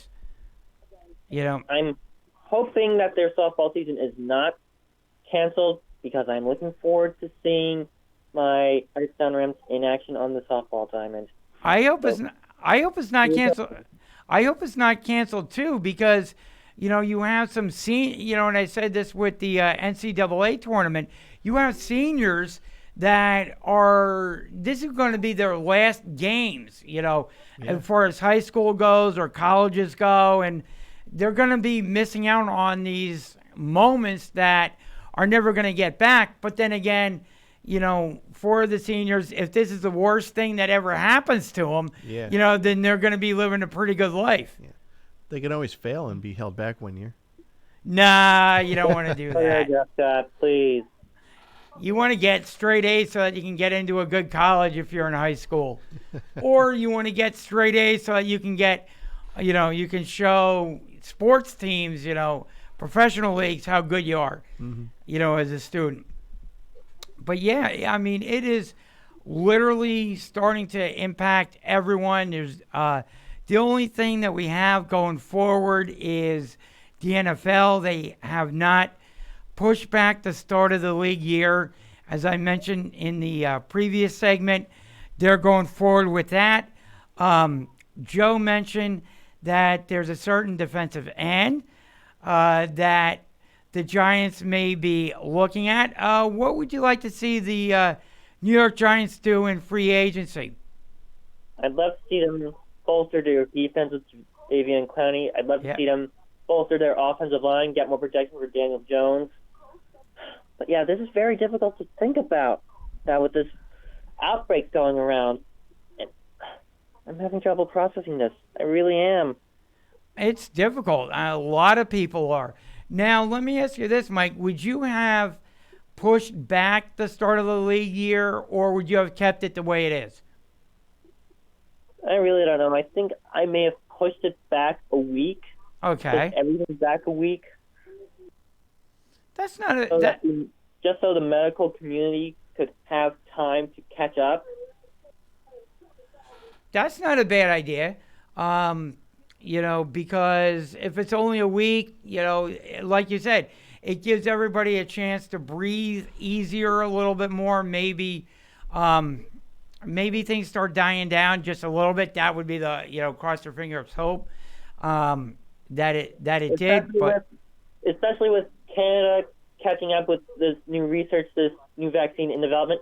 Hey, they take away their hockey and they're on and they get things back on track. Exactly. That's what we are all hoping for, Mike. And, are you going to be paying attention to the start of free agency at all? I am, but it will be very difficult. It will be. I mean, no question about it, Mike.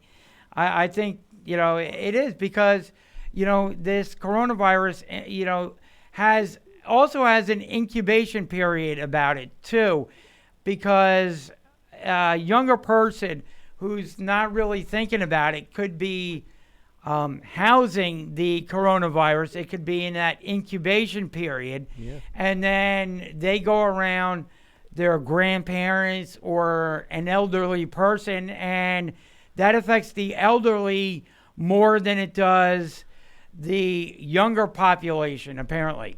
Yeah. So, yeah, I mean, you could be feeling fine, but your housing, you You're have contagious. the Just, it's on you, and every time you go around, sneeze, whatever, even touch something, you start spreading it. Exactly. And that's what kind of makes, people uptight. It kind of makes people scared a little bit, Yeah, because that's the one thing about this virus a lot of people don't understand is that, yeah, you may be fine, but it's on you, and you don't realize it. Yeah. And then it suddenly comes on you like, that so quick, and you don't even realize it.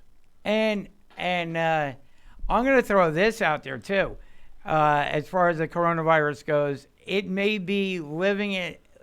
How about the commuters? And I mentioned this to my dad last night. How about the commuters into New York each and every day that have to go on, or even to Philly or whatever, that may have to use the, here in our area, we have this river line that goes down to Camden, that Just or the public transportation. public transportation, the subways in New York City that are packed, so you have to hold on to the poles in the middle of the train. And how many people have touched that pole before you get on the train? It's like you have to have surgical gloves everywhere you go to hang on to and then get rid of them. I'm surprised that hasn't run out, like surgical gloves. Yeah. What do you think, Mike? Again, I can't really think about it right now. It's tough to concentrate without my sports. I know. I know it really is, which is why I'm rooting for the NFL not to push back the start of the league year, to keep things as they are, to keep the rumors going about who's going to sign where. And I know for some people it will be hard to internalize, because you're going to hear, if they do keep it the way it is, you're going to hear salaries announced at astronomical money, hundreds of millions of dollars from some of these guys that are going to be out there. And for people, and here's the other thing too, for people that depend on going to work in the stadiums, or their jobs are affected by the sports being shut down. Maybe it's added income for them to be able to do certain things, to eat out or whatever. I mean, you feel for them. You feel for them. You feel for people socializing, because a lot of people are scared or hesitant to go out to diners or restaurants and everything. So you feel for the socialization and everything. But, for the people who have now been, they haven't lost their jobs, but their jobs have been temporarily shut down because of this.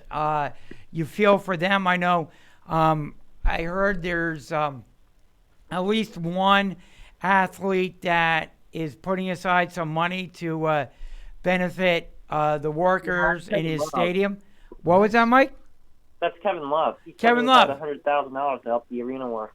That's the one. Yep, Kevin Love. Good. Awesome job by Kevin Love. To take care of the guy, to take care of these Mark guys. Cuban's putting aside some of his fortune to help the arena workers. Awesome job. Way to go. You can't, because it affects everybody. These are the guys, that help them out, that, make the fan experience good in the arenas so that the fans will keep coming back. Exactly. So, kudos to them for doing that. And, and we also had the baseball season being pushed back. They shut down spring training. So no Mets for a little while, Mike. Your thoughts of the season being pushed back a little bit?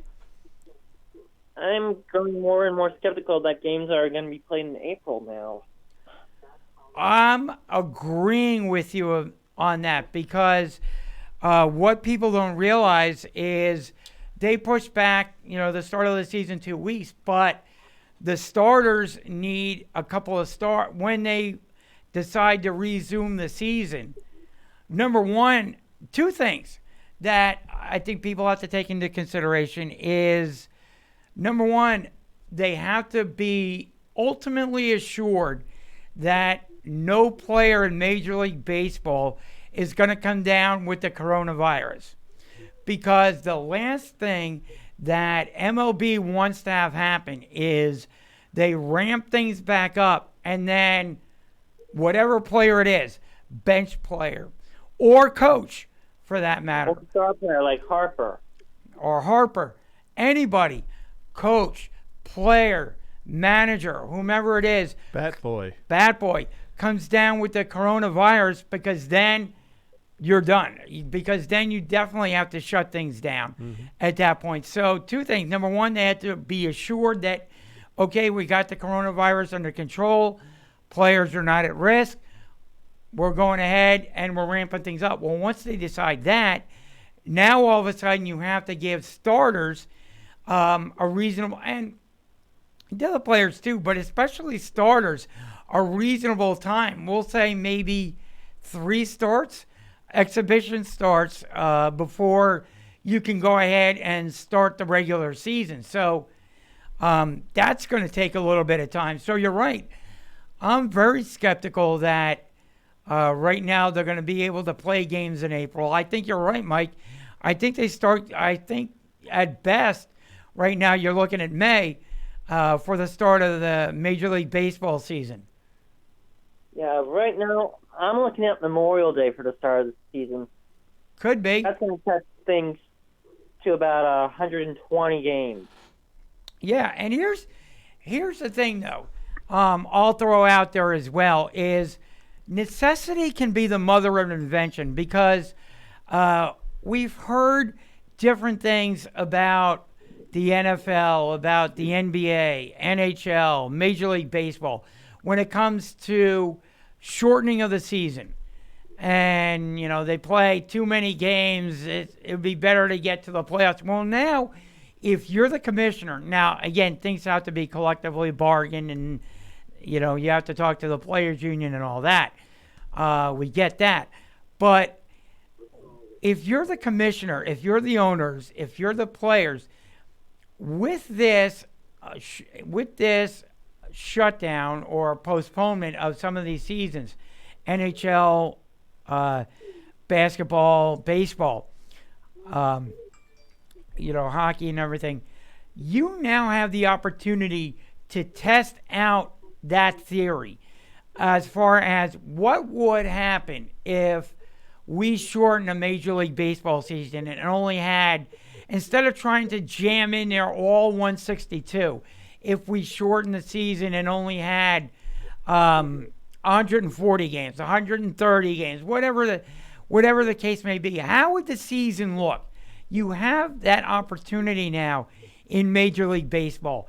If you're basketball, if you're hockey, again, your sport is on a hiatus. But when you come back, again, you're probably going to need a couple of exhibition games to get the players used to being back on the court, back on the ice again.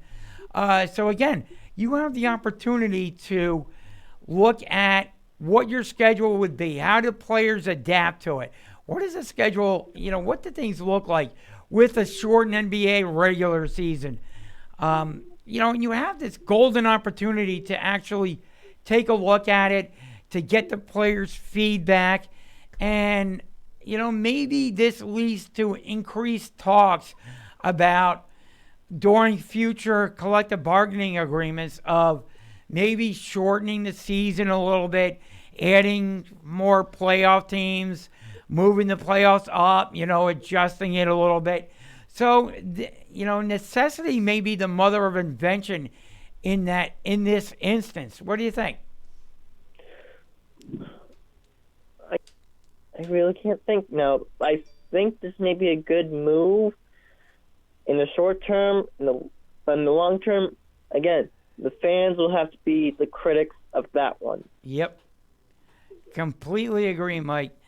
Because they are more used to the 82 games for NHL and NBA, 162 for Major League Baseball. Yep, exactly. But again, with the shortening of it, I mean, they're not. Doesn't look like baseball is going to play all 162. We know that NHL and NBA are shortening their schedule. They're not going to be able to play their entire. It doesn't look like they'll play their entire schedule. Although who knows? Maybe they push things back a little bit depending on when they can ramp things up again. But it does. To me, I would just have a few exhibition games, and then if I was the NBA or NHL, just start the playoffs and kind of push back the start of the off season a little bit. But it all depends. We don't know, when they're going to ramp things up again. We're just in the infancy, I think, of this coronavirus issue, and teams, leagues, are playing things by ear as far as when they can get it under control and when they can give players definitive time when they'll be ramping things up again. And then, in the case of Major League Baseball, you got players that are staying in the team hotels and everything, are not going to their spring training homes. They're kind of keeping players away from their families a little bit. I mean, that has to be rough on the players, too. Don't you think, Mike? Yeah, it has to be. And, oh, my God. Trying to keep a calm demeanor here, but I can't. I really can't. In the case of the MLB, they're keeping the players away from spring training. They're keeping them at team hotels in their home cities. In the case of NBA, here's what I think will happen. Okay. I think they may go to 74, 75 games, maybe push the season into May, June, and start the playoffs middle of June, go into July, then start the off season, and then proceed from there. News came out earlier that the virus has been slowed down in China, so that may be a good sign. We'll just have to wait and see.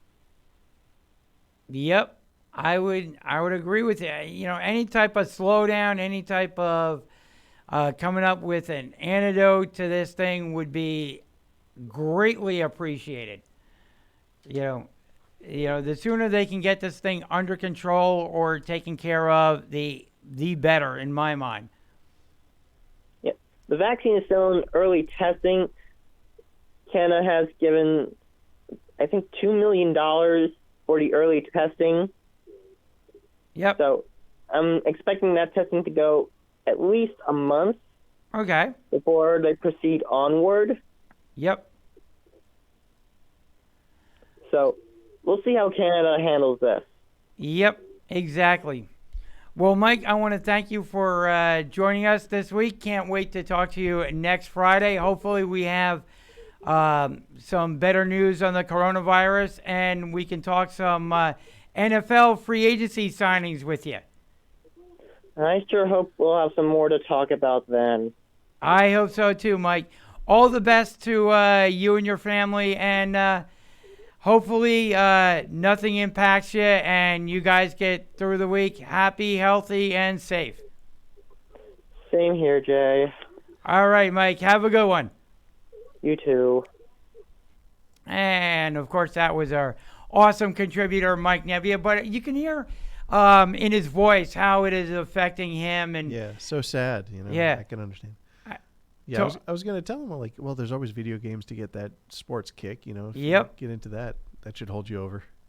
Oh, yeah, it should, absolutely, and, and there's different things that people can do. Like I said, tweet us, comment on our Facebook page, Instagram account, or put your thoughts in the comment section about what you guys are going to be doing now that sports has essentially shut down. except for WrestleMania, it's still hanging around. Exactly. You know what? Go out and start a sports team and just do neighborhood sports. Yeah, No one says you can't do that. Yeah, I mean, play, like Joe said, he's going to the court. He may play some basketball, shoot some hoops, which you can certainly do. As I said, NFL is still going forward. As I said earlier in the show, I threw this name out there. Be careful, guys. Nate Sudfeld, going to be free and on the market, has been around good coaches, good quarterbacks, is willing to learn. And I threw out a team that he may go to, and that would be the New England Patriots. Because if, as reported, they offered Tom Brady a one-year deal versus less than what he was making last year, that's just, to me, a token contract. Right. And just to say, hey, we offered him something, he didn't accept it, so we're going to go forward with another QB. And as I said, you heard it here first. Nate Sudfeld could be New England Patriots. I've got nothing to say that that's what will happen. Nothing's been tweeted out on social media. That is just my thoughts, just because of the quarterbacks he's been around and his ability to move around in the pocket, to throw passes. He's pretty good at that. So I think that very likely Nate Sudfeld could wind up with the New England Patriots. It'd be a Belichickian guy. I'm not going to pay this guy a ton of money. I'm going to bring him in. I'm going to be able to sign some other offensive players around him. So Nate Sudfeld to the Patriots. Yeah, don't rule it out. Could Belichick go with someone who has more of a pedigree, who's been on the field? Certainly could. But, Sudfeld's only 26, so, he kind of fits. 6th-round pick like a Tom Brady, so, kind of is out of that Tom Brady mold. So, we'll have to wait and see on that. Some news came out of the Phillies organization before we go this week that Sir Anthony Dominguez, a relief pitcher, they're going to be doing some more tests on his arm, I believe on his elbow. Opted not for Tommy John surgery last year when he missed the majority of the season. They thought, rest and a little bit of rehab and he'd be fine. That was the recommendation. That's what he went through. All signs pointed towards him getting back to where he was 2 years ago. He came into spring training, was throwing the ball, said he felt fine. Then after his second outing, pain came back. So if you're a Phillies fan, not good news. They're having more tests done. Could be headed for Tommy John surgery this time around because if rest and rehab didn't work last time, I say get it done. The sooner the better. I know he's a key bullpen piece, but if he's going to be out a year with the Tommy John surgery, the sooner you get it done, the better. This is the second time in 2 years that he's hurt. He's feeling pain in the same area.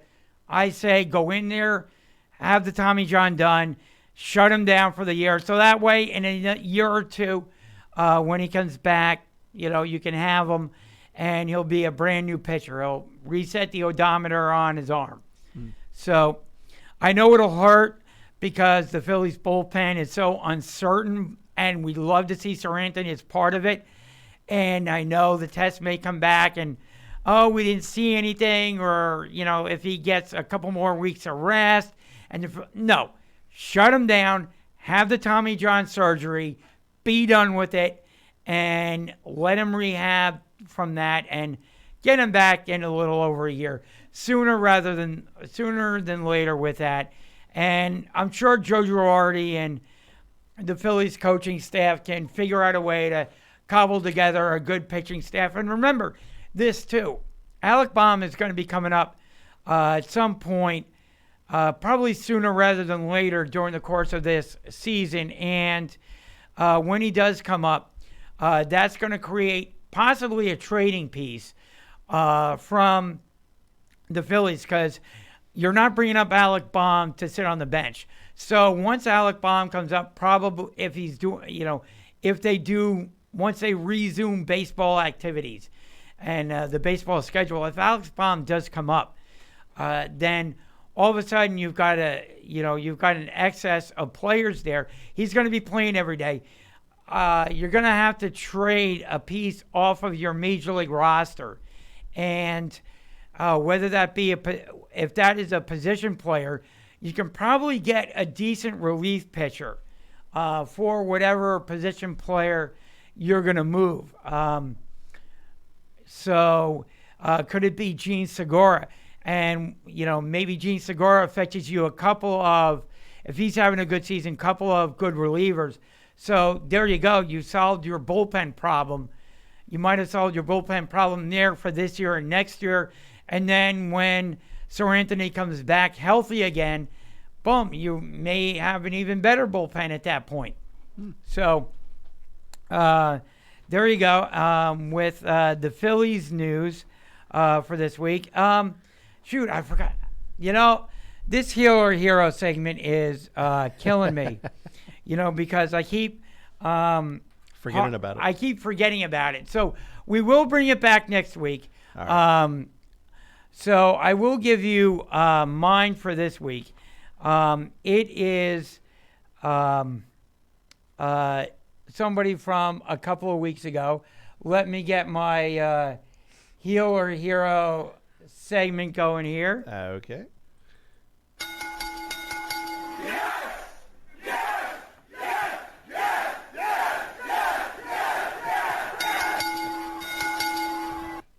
Okay, my hero segment for this week, my hero of the week is Josh Bidell. I meant to mention this a couple of weeks ago. We'll get Mike's and Joe's heel or hero next week. My fault for not doing it with him. But Josh Bidell, Google his name, Speidel. He is an absolute hero. And this was from a couple of weeks ago when we weren't able to get to the Hero or Hero segment.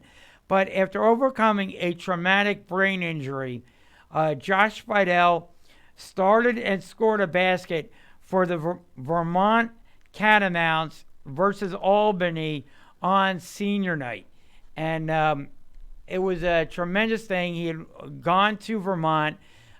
He was going to be part of their basketball team, but because of the fact that he suffered the traumatic brain injury, he had to rehab from that. It was unknown whether or not he would ever recover enough from that to be able to get back onto the court, but Josh Bidell did recover enough to get back on the court, and they allowed him to come onto the court. He started the game. They allowed him to score the basket, so he was able to score a basket for the Vermont Catamounts. And kudos to Josh Bidell for persevering, for coming back from that injury. A lot of people might not have been able to come all the way back from it, or may have been able to recover from it, but not be able to get onto the court. And kudos to the Vermont Catamounts and Albany that night for allowing him to come onto the court and to score that basket. So a lot of kudos, but especially to Josh Bidell for being able to do that. Yeah, that's awesome. I'm looking at some of the replay right now, and I'm like, wow. Okay, cool. I'm glad they let him do that. Oh, yeah, definitely. I mean, that's what you want to see more of. Once sports resume, you want to see more of that in the world of sports. The being able to do that and allow him to do that, because a lot of teams are interested in winning the game, and who knows, if the 2 points later in the game could be the deciding factor. Exactly. And it's nice to see the other team players and just the players in general, like, all rooting for him and giving him that much support. That's really cool. That's awesome. Exactly, because if it was a player on their team, they would want Vermont to do the same thing. Exactly. Have the same degree of sportsmanship. Yeah. So, and it wasn't really his fault or anything than what happened previously. So to come back from that, it's like, yeah, this is really cool. So, again, if you guys have a heel or hero, that's one of our segments here on the show. Heel is a guy, a person, a team, somebody that you want to rip. And, I think Mike's heel might be the coronavirus itself, and if that's your heel of the week, hey, I'm all for it. I couldn't applaud you more, for everything the coronavirus has impacted. So that is if you want to have that as your heel of the week, more power to you, But, heel is somebody that has done something bad or somebody you want to rip. It could be a team, a person, a league, whatever. And that would be the heel. The hero segment is, again, a player, a team, something you want to get out there and praise for something that transpired during the week too. So that's our little, and you can voice it on our social media pages, whether it be here on YouTube or on our other social media sites, Twitter, Instagram, and Facebook. I can let you know that we had promoted our annual golf outing here on the show. Not official yet, but I will say that it may be up in the air. Okay, I was going to say no more bad news, not at the end. The bad news may be coming soon, but it's not official yet. But it is certainly under review, as some of the leagues have said. We are taking everything into account. The golf outing is currently under review, so we will see what happens with that going forward. But I wanted to get that bit of news out there for anybody that is interested in coming out for our annual golf outing. So we are going to be talking about that. The other thing, real quick, I think I wanted to get out there before we close the show. We're going to be talking more about this, I know, with Joe Ippolito next week. It's a sports topic that was hot earlier in the week. Kevin Durant and Kyrie Irving. I wanted to ask people, do you think that, and if you want to comment, leave us a comment, feel free to. Are they to blame for the firing of the Knicks head coach? Because they came out and the Knicks and their head coach, quote unquote, mutually agreed to part ways. And a lot of it people are putting on the two players as they are blaming them for the Knicks parting ways with head coach Kenny Atkinson this past week. I got to believe that they are a great deal responsible for it, because Kenny Atkinson is a good head coach, is a ball coach, teaches basketball, very similar to Brett Brown. And I'm going to put this out to our Philadelphia audience and our Knick audience. I think Kenny Atkinson, once basketball ramps things up a little bit and gets into their all season, I could see Kenny Atkinson. I don't think the Sixers, and I said this on the show on Fox Sports Radio 920 The Jersey, I said this, I think the Sixers are going to have a huge offseason this year. I think Brett Brown is going to get fired because the Sixers will be one and done, because I don't see them doing well in the playoffs. And even if it's a second round exit again, that is just not good enough for a team that was expected to get to at least the conference finals this year, if not the NBA finals. That's what the expectation was. That's why you brought in Al Horford. Injuries be damned. Every team has them. And the fact that, Horford was a colossal mistake, that's on the GM. But, don't get me started on my Sixers rant. I'll have that next week. But, I could see Brett Brown getting fired and Atkinson coming to the Sixers. He's very similar in personality, I think, to Brett Brown. He likes to build. He likes to develop. He likes to teach. He has a positive attitude. And, say what you want about the Sixers' two top stars in Joel Embiid and Ben Simmons. They are coachable. They do have a good attitude.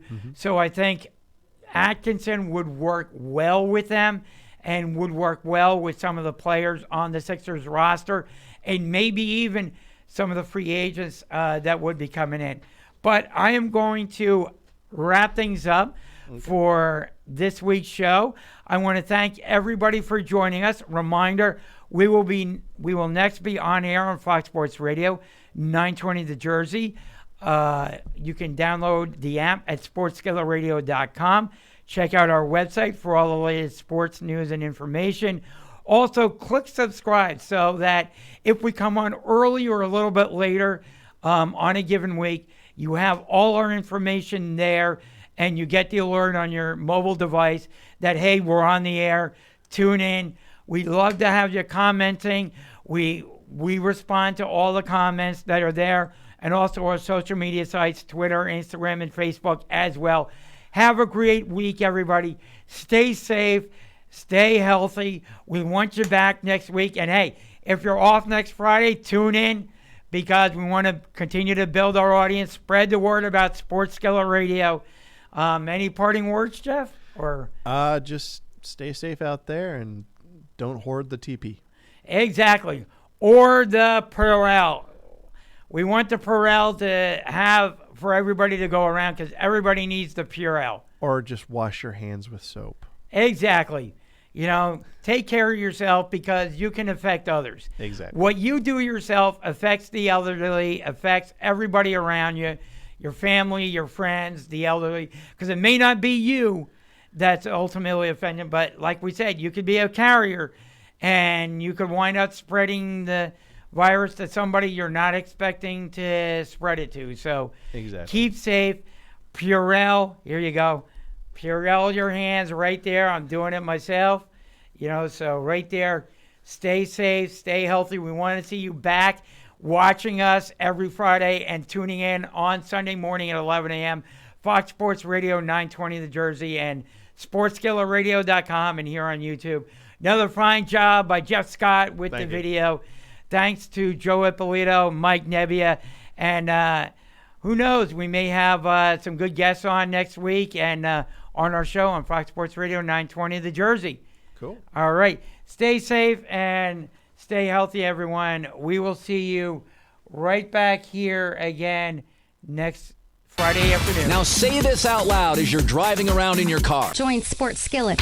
Just what it feels like. So how do you like it? So what is it? I'm curious. You like it like this? My God, do we love football. Or like this? I love the sport of baseball. And what about this? You can have a sports show without all the vicious talk. Simple human decency. Whatever it is that you like. Yeah, I like chaos. We've got it covered. Right? It's sports the way you like it. My friends, you may not know this. It's got everything you want. Here we go. Local and national sports talk that's fresh, in season, and FDA approved. If it's hot, you'll find it cooking with Jeff, Jay, and Kelly. They don't just stir the pot, they add more flavor than the other guys. Get ready to dig in and taste some Sports Skillet. Tastes good.